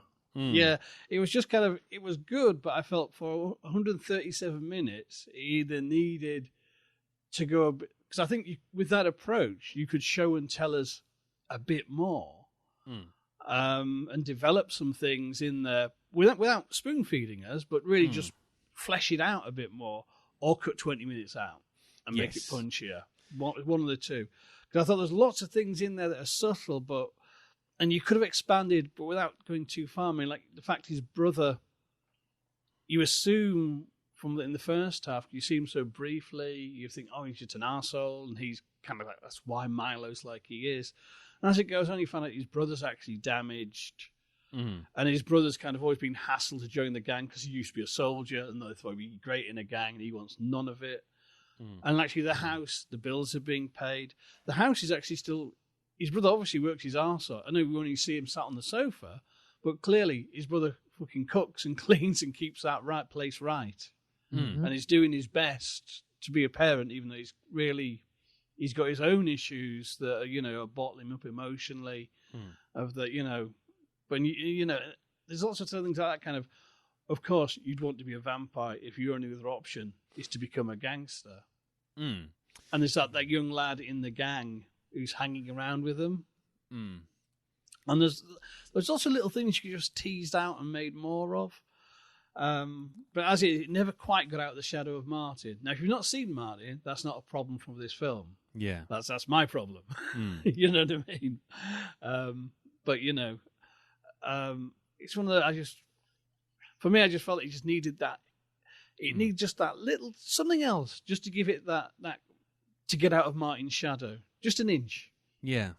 You know what I mean? Yeah, I think that's the same thing I was suffering from. It was that whole thing of, if you took out half of the sort of like early doors Wes Anderson sort of stuff of just like standing there staring at a camera for 5 minutes with the camera occasionally wobbling while traffic just goes past and nothing's said, no music, nothing, and you think that means something, and it's like, no, you're just setting atmosphere and that's fine. But you gotta fucking move the camera or have the character do something, because otherwise I might as well just be looking at a fucking photo at this point. And there's a lot of that sort of stuff where you just sort of think, yeah, I get you're building a world and I get you're trying to make the atmosphere and I get all that, but fuck me, it could have been a 45-minute play for today, and it would have had the same power. Yeah. But and there's a whole heap of stuff that kind of appears and vanishes, like everything to do with Chloe, for example. Mm-hmm. What is it? I mean, she's damaged goods. I mean, that, hate to generalize like that, but that's what she is. She's damaged. She's having sex with random guys on a piece of scrubland for money. Then she's cutting herself on a sofa, and then she's having her abusive granddad upstairs. All of this stuff is going on, but none of it comes close to even being. You're not even glancing off the issue. You're not even talking about it. She's just it stopped being. It stopped being, oh my God, here's two damaged people, to just, hold on, here's a checklist of every damaged issue that a teenage girl could have. Let's just slap them all in. Let's just put them all in, and then also say that she's from Alabama, just to really throw in the sort of hint of incest in case you weren't quite in with, she's randomly sleeping with boys. She's obviously taking drugs. She's not sleeping. She's being abused physically by her grandfather. She's got nowhere to go. Her mum and dad are dead. I mean, what other checklist of nightmares have you got? It's just like, okay, what else? She's got a club foot. Her head's fallen off. What have we got left? and it's just like, pick one and explore it. Because there's got to be some reason other than just she's had a bad life that makes her gravitate towards Milo as a character, because he doesn't give anything, he doesn't say anything, he doesn't do anything, and yet somehow she finds him more interesting and will willingly put up with basically Dr. Finley's casebook hiding underneath his fucking bed, and a pen that's a knife, and also like dates of random murders. And it's just like, and she's still like up on the roof 5 minutes later, you're my best friend. And it's like, wow, okay, how fucking damaged are you? And so to me, there were moments like that, and moments with characters like that, where you're just sitting there going, stop with the arty pretensions, you have done the atmosphere stuff.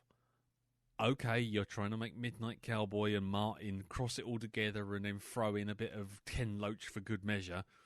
But let's move the fuck on. There's two characters here that need to be explored, and you are not doing either. See, I haven't seen any of them films, so I wouldn't know that. No. Like I say, going back to Jim's thing, it's that whole thing of the more films you see, the more you see something like this, and you go, yeah, okay, I get it. I've got a checklist here. Got a bit of Ken Loach social realism in there, got a bit of Spike Lee in there, you've got a bit of fucking, you got a bit of, like I say, you got a bit of Wes Anderson whimsy in the darkness kind of thing. You got some Paul Thomas Anderson in there for sort of wobbling the camera on every single frame. You got, you got an entire fucking checklist, and it's like, that's lovely. And then you've got, as you say, George Romero sitting there, and it's like, as Jim says, if you haven't seen these things, that's fine. Yeah. But if you have, you're sitting there going, this has got so much potential, but you just need to stop making your first art house film and just make a film. Do you know what I mean? It's just like, just stop with the slow-mo stuff and move the story on, because we know where it's going now, and we've still got 45 minutes to go. I don't know. I was watching it I was sat there, not clock watching, but I did notice that it wasn't moving at a pace.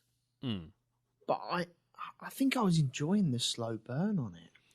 Yeah, there was moments where I was enjoying it, where I was trying to suss out whether he was a vampire or he was playing a vampire. And there was a couple of moments where he was sleeping under that bridge, and he took out that guy. He sucker punched him basically and took him out.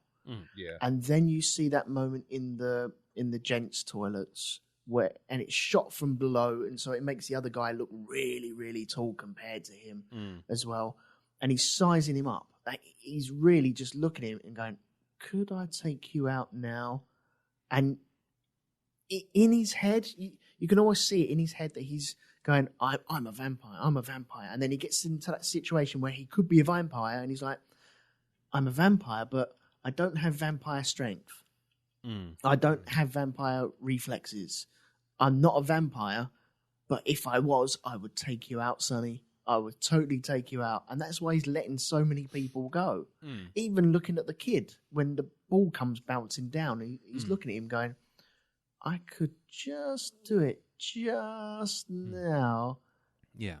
And then he bottles it because he's not a vampire.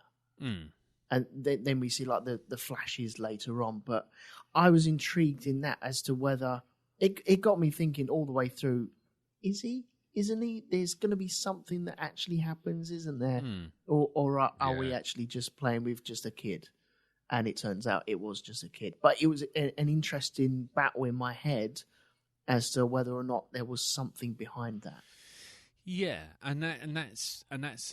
that was valid. That's valid enough. I mean, because that is part of the mystery. But I think it plays its cards quite early on with the fact that he immediately throws up the blood and walking about in the daytime, and then you get that whole thing where he's talking to his school psychiatrist, who's going, you've stopped hurting animals now, haven't you? And it's like, it might as well just put a sign up going, he's a psychopath.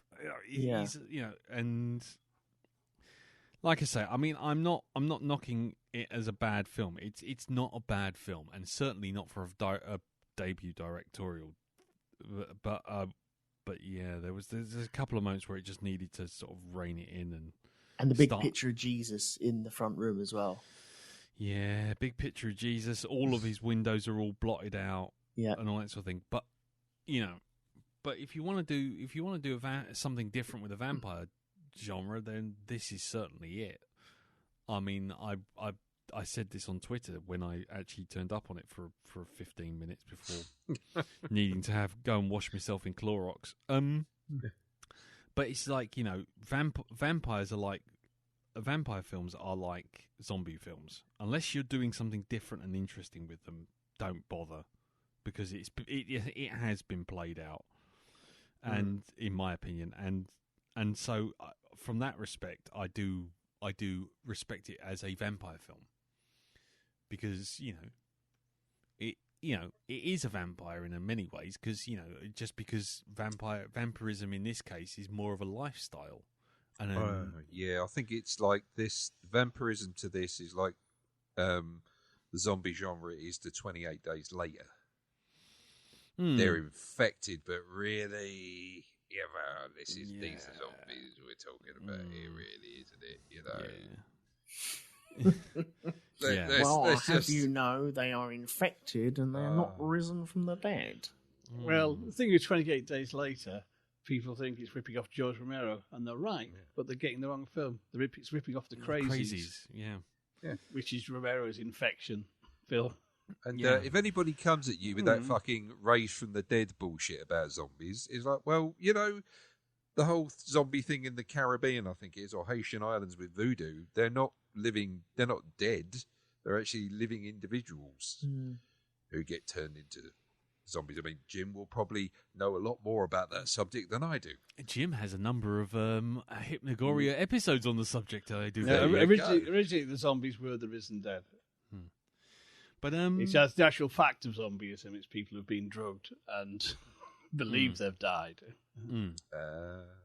Yeah, I even saw that on Ramesh Ranganathan. His documentaries where he goes on a holiday, where he hates going on holiday, and they send him on holiday to I think is it Barbados or the Caribbean or somewhere like that, Antigua. I can't remember one of the or Ghana. Anyway, it doesn't matter. I get it lost. But back to the film. He's lost in his own museum. Yeah. God, lost in his own museum. Does anybody know ancient Greek? Maybe some Latin. Hello?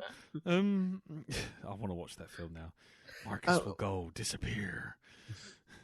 Can I ask about Milo and his way as well? Because the way it's acted is very stilted, isn't it?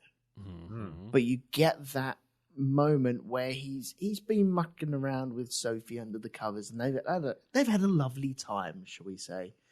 And there is there is a little bit of, there's a smile, there's a bit of joy there, and his brother sees it as well. But then he kind of regresses back to his normal vampiric way. And there's a bit on the around. bumper cars as well. You actually see him smiling when he's on the bumper cars with her. Yeah. But I personally liked his performance all the way through it.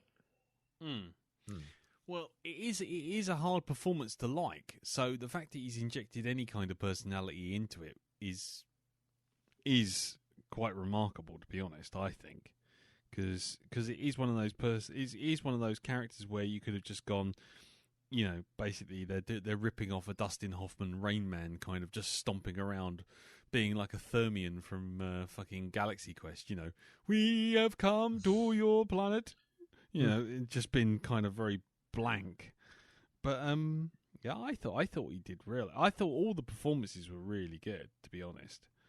Because at no point do you ever feel like they're acting, which sounds horrible, like damning with faint praise, but it's really quite natural. But yeah, I thought very good. But yeah, I don't know.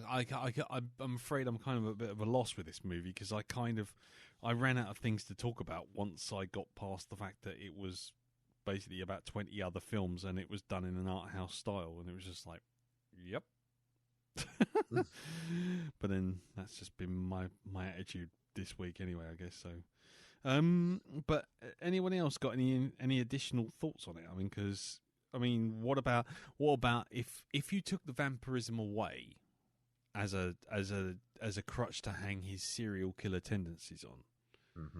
Do you think the film would be any different? Would it be improved, or what? I think you'd have to give him something else for the serial killing. You have to make him more mental, wouldn't you? Either that, or you'd have to make the thing that he witnesses. I don't know. It'd have to be something different that affects him. It would have to be a different trauma. Well, I mean, I guess the question I'm asking is it scary to have a kid think they're a vampire and act like a vampire, and then immediately try and sympathise with that character, or is the film not even going really for scares? Because if it's just a social realism film about a kid growing up in sort of a deprived area, rundown area, you know, with no mother and no father, you know, and just all the terrible criminal stuff that's going on around them and all the broken people around them, would that be a film on its own? Do you think that what I'm trying to say is the serial killer bit and the vampire bit a gimmick to really just tell a story that was probably, you know, would have just fallen between the cracks otherwise, because it was just like a various others sort of social realism films? It would be a different movie, I think. I think it would be a totally different film. Yeah? Yeah. I mean, it's vampirism stuff in it. Seeing the blood, obviously, I don't know. I don't know if Milo was a fan of vampires before that event. Maybe he was, and this is what's made the connection. The blood on his mum and his liking for vampire movies anyway. Maybe in the trauma it's merged the two. So I think, I don't know, I think Milo, it's very hard to say really. I don't think it would be the same movie. I don't think you could just remove the vampirism from it. I agree. I totally agree. I think if you remove it, well, the vampire side gives you a great excuse not to dive into his psyche. You get the reason why he's like that, but then everything else is based off vampire lore and him kind of looking up to vampires. If you remove that, where'd you go? You need something for him to have focus on. But yeah, go on. Sorry, someone was going to step in there. No, that was me. Sorry. Go on. No, I was just going to say because the thing comes to mind is there are various films that are out there, and I'm not going to list them all off, but the fact of the matter is there are various films out there about, teens in rundown areas falling in with the wrong crowd or being or constantly being harassed by the environment they're in or brought down by the environment they're in. Hell, let's go as far up the Hollywood tree as you like. You can go right up to Good Will Hunting with the fucking kid who's a janitor who's just like living in a shitty place when he could be so much more, sort of thing. I mean, the thing is a trope in and of itself. Someone living in a terrible situation, being something they're not, and and then it's a study of what they how they are in that environment. And I'm just wondering whether or not the whole vampirism thing, almost, and the serial killer thing was almost like someone, and I hate to say it like this, but almost someone bottling it because they wanted to tell a social realist story about a kid growing up in a terrible situation after being traumatized, and how the system and the environment basically play against him because the teachers in the school don't do anything about it. The police deliberately fuck him up because they know he's going to get fucked up by looking like he's grassed. The drug dealers outside are bullying him. His brother's got his damaged goods. His girlfriend's damaged goods. Everyone's damaged, and it's like, so the vampirism thing and the serial killer thing almost don't need to be there. Is what I'm trying to say. I think, and I'm just wondering if really it needed to be that sort of film. I still think it's you'd have to get a little bit more complicated to make him, because there's I don't see, unless he's damaged goods from the beginning, unless he's before this event he was already kind of part way there, and this is the tipping point for him. I'm not sure. I'm not sure how you could explain him going out and killing. What would be the drive for it? It would have to be something different. It would change the building blocks, I think, of the film. Because you'd have to figure something else in. There would be another event, and no, but that's what I'm saying. He wouldn't have to kill anyone. He just has to live through a pretty grim fucking life, and then end up getting shot by the local drug dealers because they think he's grassed. I mean, that is essentially the truth of the matter, isn't it? He lives a grim life, tries to find a way out of it using fantasy. The fantasy gets out of hand. I mean, that describes everything from Brazil to fucking Kez. I mean, I think the problem with this is it's for me is that the write-up is these fantasy blurs with reality, but the fact is when the story starts, that's already happened. And it's a bit flat. His plot arc is flatline, pretty much. It was kind of, in some ways, the more interesting aspects of the story have happened off screen before it started. And it is kind of, I think, kind of the ending is kind of, they're going, is he going to come back? Do you want him to come back? But I didn't really care, I'll be honest. Because it is kind of, they didn't, like Darren said, I didn't actually sort of hate him and think he was evil up until he killed that kid. And I thought, no, you are just totally gone. You are sociopathic. And I think you realise you're very broken, and that's very sad. But at the same time, it was kind of like, okay, he's got himself popped off, and it's a way of solving his dilemma, I suppose.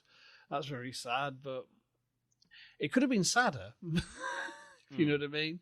And Martin pulls off a good job of showing your character do some appalling things, but you feel he's as much a victim. Exactly. And you still might have empathy for him. He has more of a glimmer of redemption, and not wanting to spoil Martin, but there's a point of where kind of you can see how there's a cure and a way out for him, and then it's taken away from him, and there's a very sort of tragic cruelty to how that film ends.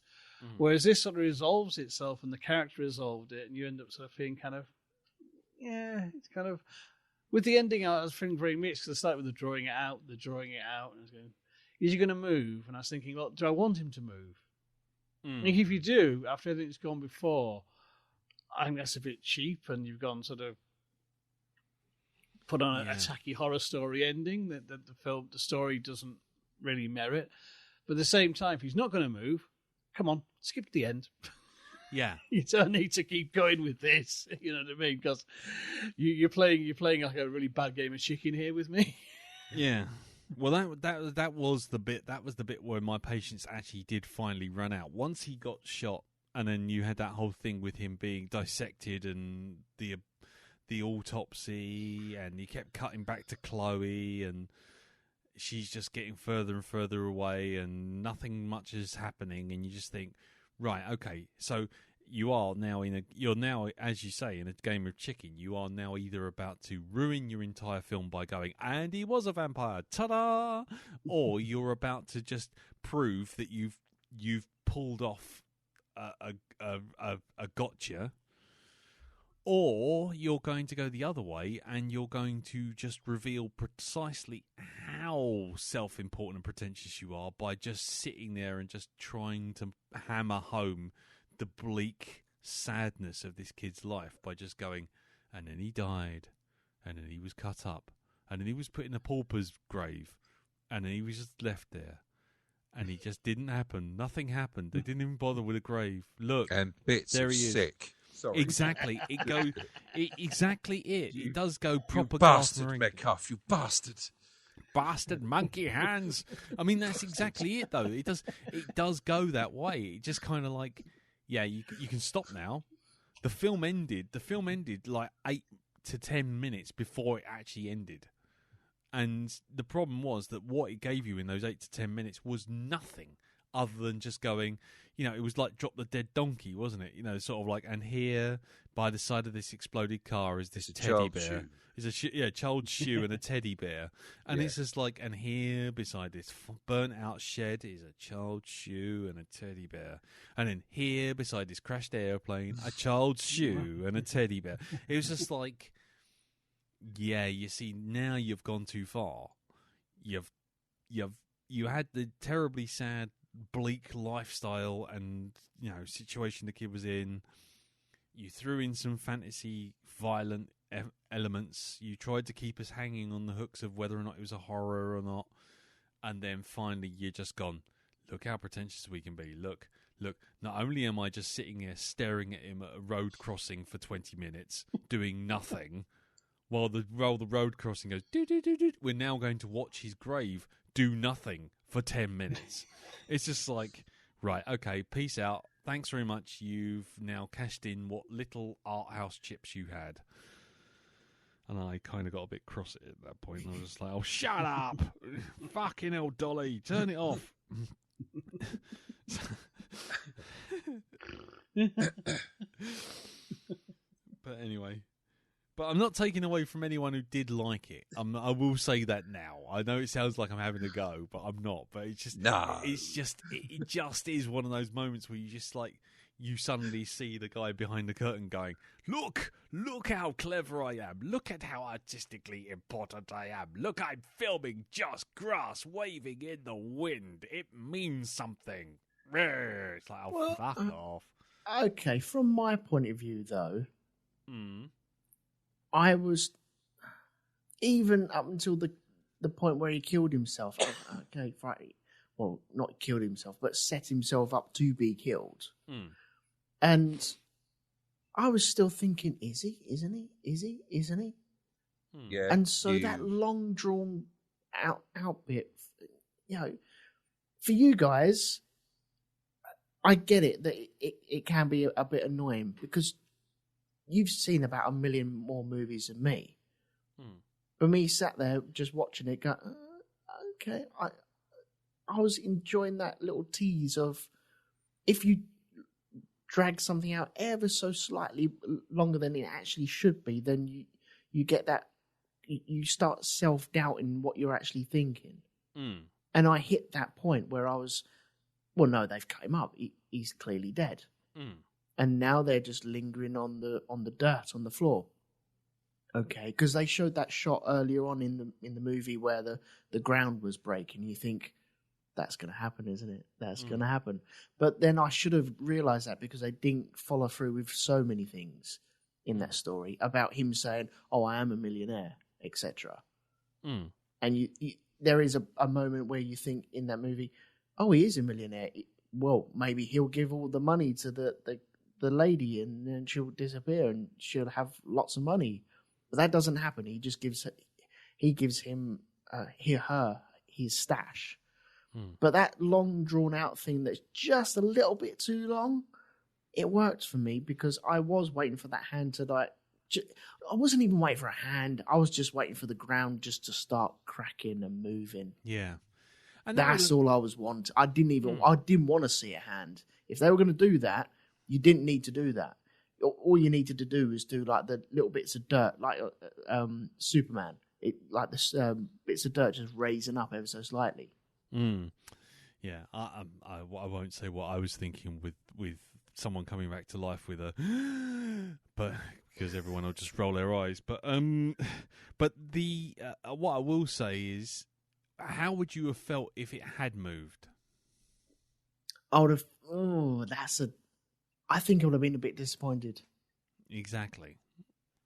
I would have been a bit disappointed, but them putting that long shot on it makes me think it's going to happen. But it might not happen. Is it going to happen? Have I thought this through correctly? Yeah. What was I thinking? I mean, okay, then let's go around the table. Darren, how would you have felt if that had moved, if that dirt had moved? I don't know.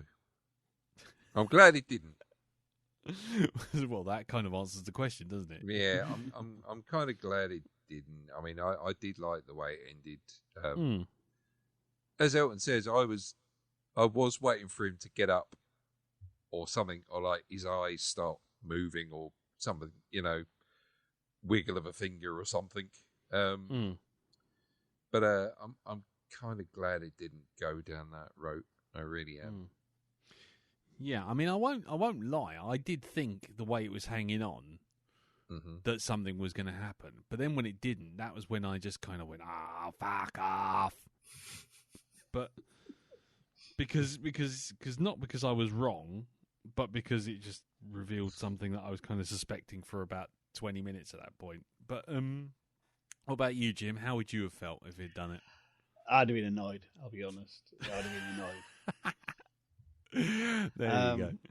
It's one of those. I'm sure it was probably the inspiration for Martin, but it's a Richard Matheson short story from the 50s called Blood Sun, sometimes called Drink My Blood, about a kid who's obsessed with vampires and he's a bit weird and wants to be a vampire, and even sort of steals his vampire bat from the zoo, and he's convinced that the vampire bat he's talking to him and he's a real vampire. And that has the ending at the end where he cuts his own throat and there's a bat drink it, and then he realizes he's made a dreadful mistake. But then at the very end, he sees this tall man with glowing red eyes just bend down and pick him and say, "My son." And you're never sure whether it is a real vampire, that the bat was actually a vampire, it was all true, or whether that's just a figment of his dying imagination. And the trouble with this film, he was trying to set up that, is he going to move? He's going to move. But if you're going to move it, I'll be annoyed. And if you're not going to move it, skip the end. Yeah. You could trim the fat off this because you're sort of losing the impact. Or you needed at least to show Chloe doing something a bit more, have some sort of contrast between his journey into death and her journey away from that situation, maybe into life. It was just kind of like, I say, bad game of chicken, guys. It was a bad game of chicken to end on, because I was with the movie, and it's just at the end. I was kind of, It was a bad. It was a fail fate. You set yourself up for a lose-lose situation there. For me, I mean, I think it was well done, but I say, once you know how it ends, kind of, you could compress that, and it'd be better. In fact, I think more poignant. It was a bad call, Ripley. A bad call. I made a bad call. Bad call? I wasted 10 minutes on this shit. Anyway. Right. Okay. Well, any last thoughts before we wrap it up? Because like I say, I've kind of rinsed what I've got to say about it. I mean, I admired it for what it was. I admire the fact that it was a first directorial debut. I think it was very assured done. I think the acting was very well done, and I think the idea behind it was well done. I just think there were a lot of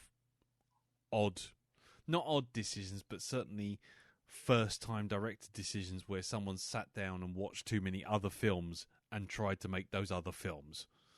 There's a few missteps because of cheapness as well. Because it's kind of like, all right, he takes the Nosferatu. That's cool. Nosferatu is public domain. It's not supposed to exist. It should have all been burnt by a court order. That's cool. But then they talk about various other things, and he goes, oh, no, it wasn't that. It wasn't realistic. But the thing is, they couldn't afford any footage for any good vampire films for him to be watching. They had all these really fucking shitty ones. Yeah. And that was oh, that's a shame. And I understand why, because, getting the film rights can be an expensive business. Mm-hmm.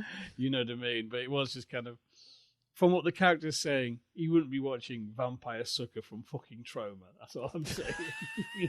And some of the other cheap ass fucking things he was watching. Especially when I was seeing his video collection.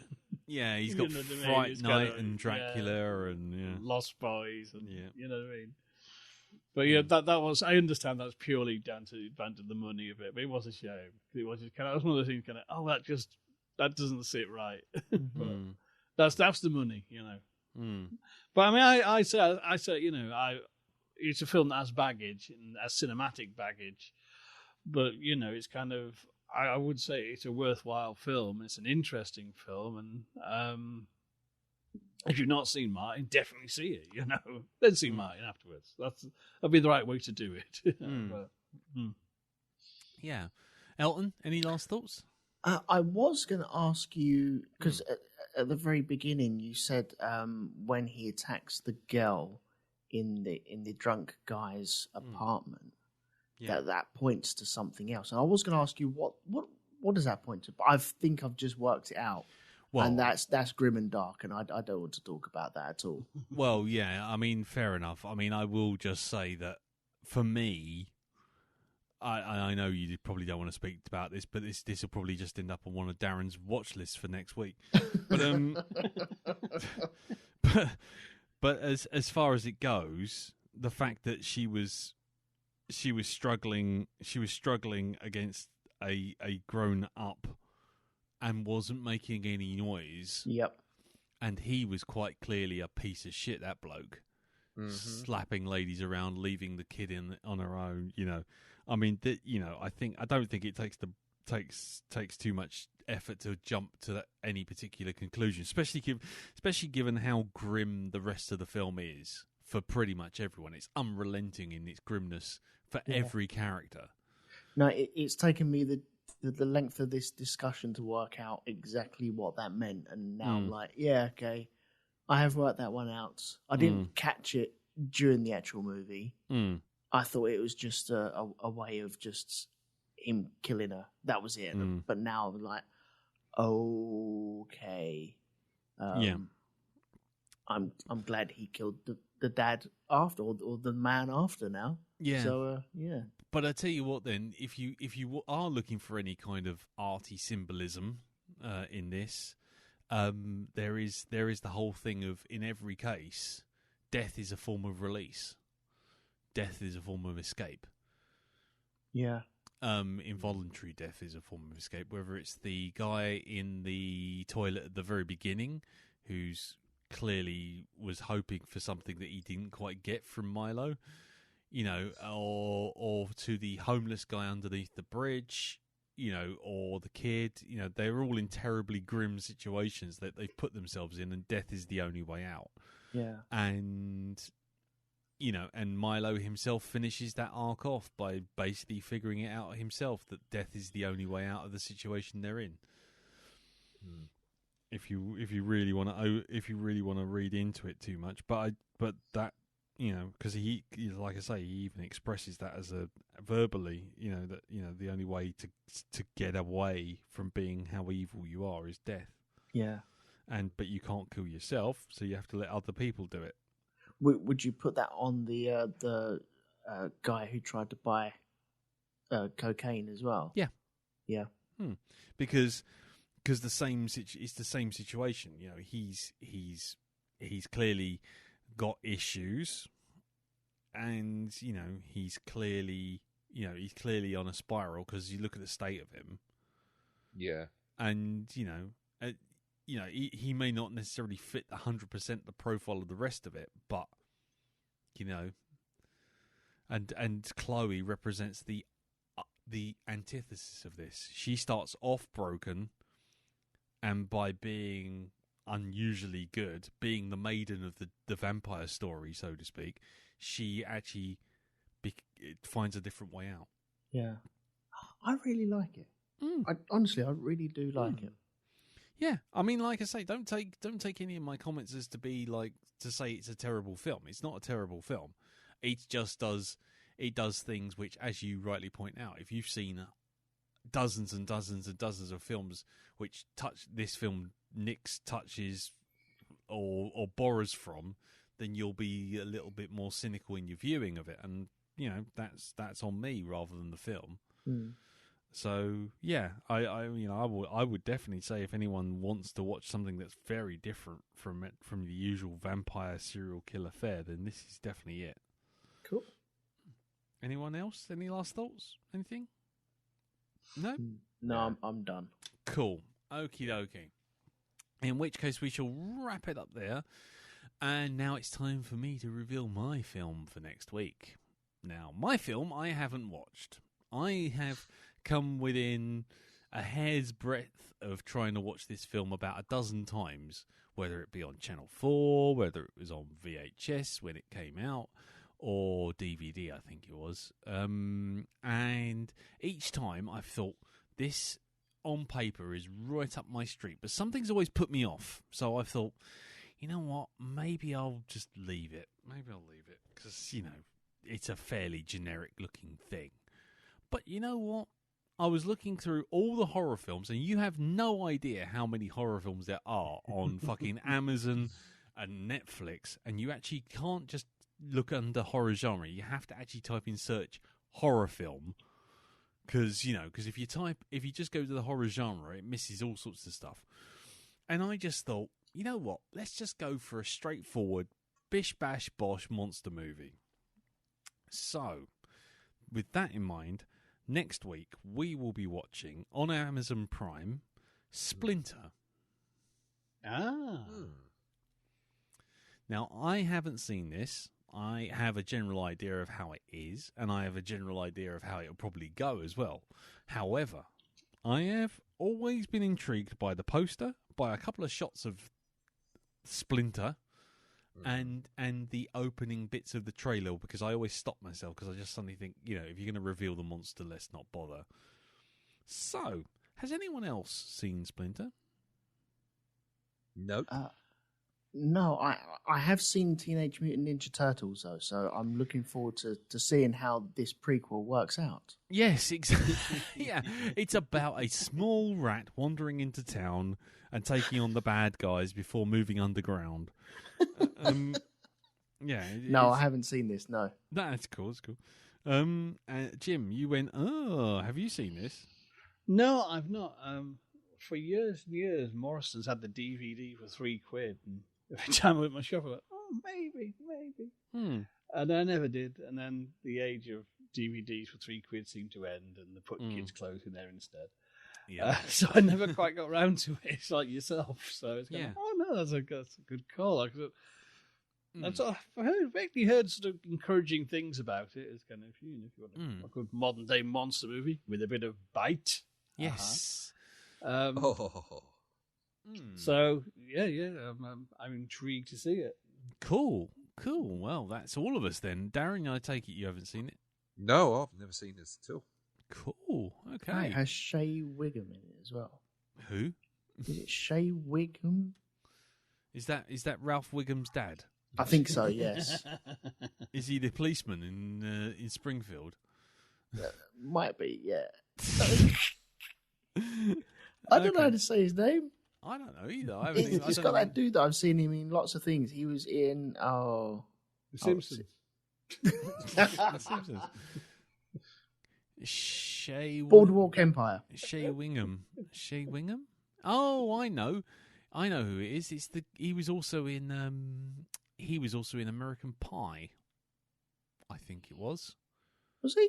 Yeah, I'm pretty sure. Oh no, I'm thinking of a different character.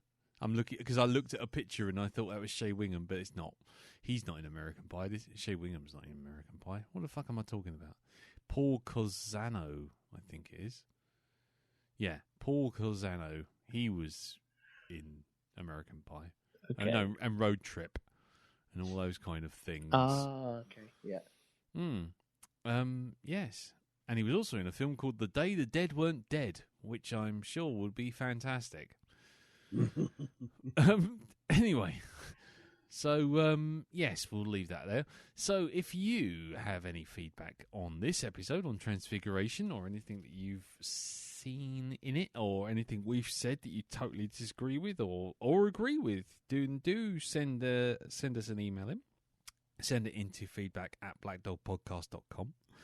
Or you can get in touch with us on the Facebook group, which is facebook.com/groups/the Black Dog Podcast.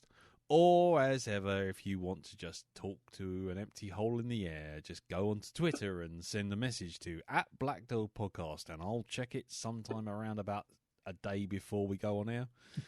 And that's that. And as ever, if anyone does share anything, share this on Twitter, thank you very much. I'm very crap at saying thank you on that platform.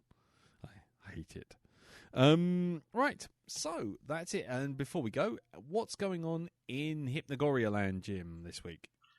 This week I just dropped an episode on the classic old TV series, The Hammer House of Horror. Mm-hmm. I should, on my other show, have a reading out this week of a Cthulhu Mythos novella, The Horror Under Penmire. Mm-hmm. And maybe, if I get the fucker edited, Commentary Club will have another episode looking at the classic, non-classic Zombievers. Zombievers. Yes. Okay. Now, it's... Wow. What's next? Bear Kano. Well, we've had Sharknado. Sharknado, Bear Kano. Jesus. Right, okay. Yeah, right, cool. Well, looking forward to that. And Elton, what about you, sir? If you tune your satellite dishes to road2media.com, you can find Shonkilab over there. And I'm doing an episode of Shonkilab with Amber Palastides, where we talk about spirits and demons. Lovely. And, right. And, yeah, you can find me on that episode of... Oh, hello, Darren. Back again. Hello. I don't know what happened there. The browser crashed. Oh, right. I thought, what the fuck? I was expecting you to say something when Jim said he may be reviewing Zombievers next week. And Zombievers? Yeah, see, I was expecting that kind of response. Right. But when you didn't, I suddenly thought, oh, I bet he's dropped off the world. And sure enough, you had. But I was trying to... Like I say, I'm not going to edit this shit. I'm just going to let you just disappear and then reappear. Darren's back, everybody. Hey! Yeah. So yeah, you can hear more of me getting drunk on cheap Quattro that's turned into glass, because it's just been in the cupboard for that long. and watching William Shatner in an Army and Navy T-shirt, basically on the podcast, brain's not working, podcast, What Does God Need with a Starship, which you can find on broadcast.libsyn.com. And that's it. I'm not going to bother promoting any of my other crap because it's just crap. Darren, have you got anything else before we go? Nope. That's me. I'm still not on any podcasts or anything like that. So, yeah, there we go. Cool. I thought you'd vanished because I thought Ree had started screaming after like the bombs had started dropping. The bombs is dropping, and you were going to calm her down with a couple of pictures of I don't know, Leatherface or something just to cheer her up. Right. Okay. Well, in which case I shall say goodbye to everyone. Thank you, Jim. Thank you, Darren. Thank you, Elton. No problem. Thank you. And yes, thank you all for listening. And we will see you all next time for my choice, which is Splinter. Until then, take care. Tatty bye. Ta-ta. Bye-bye. Ta-da.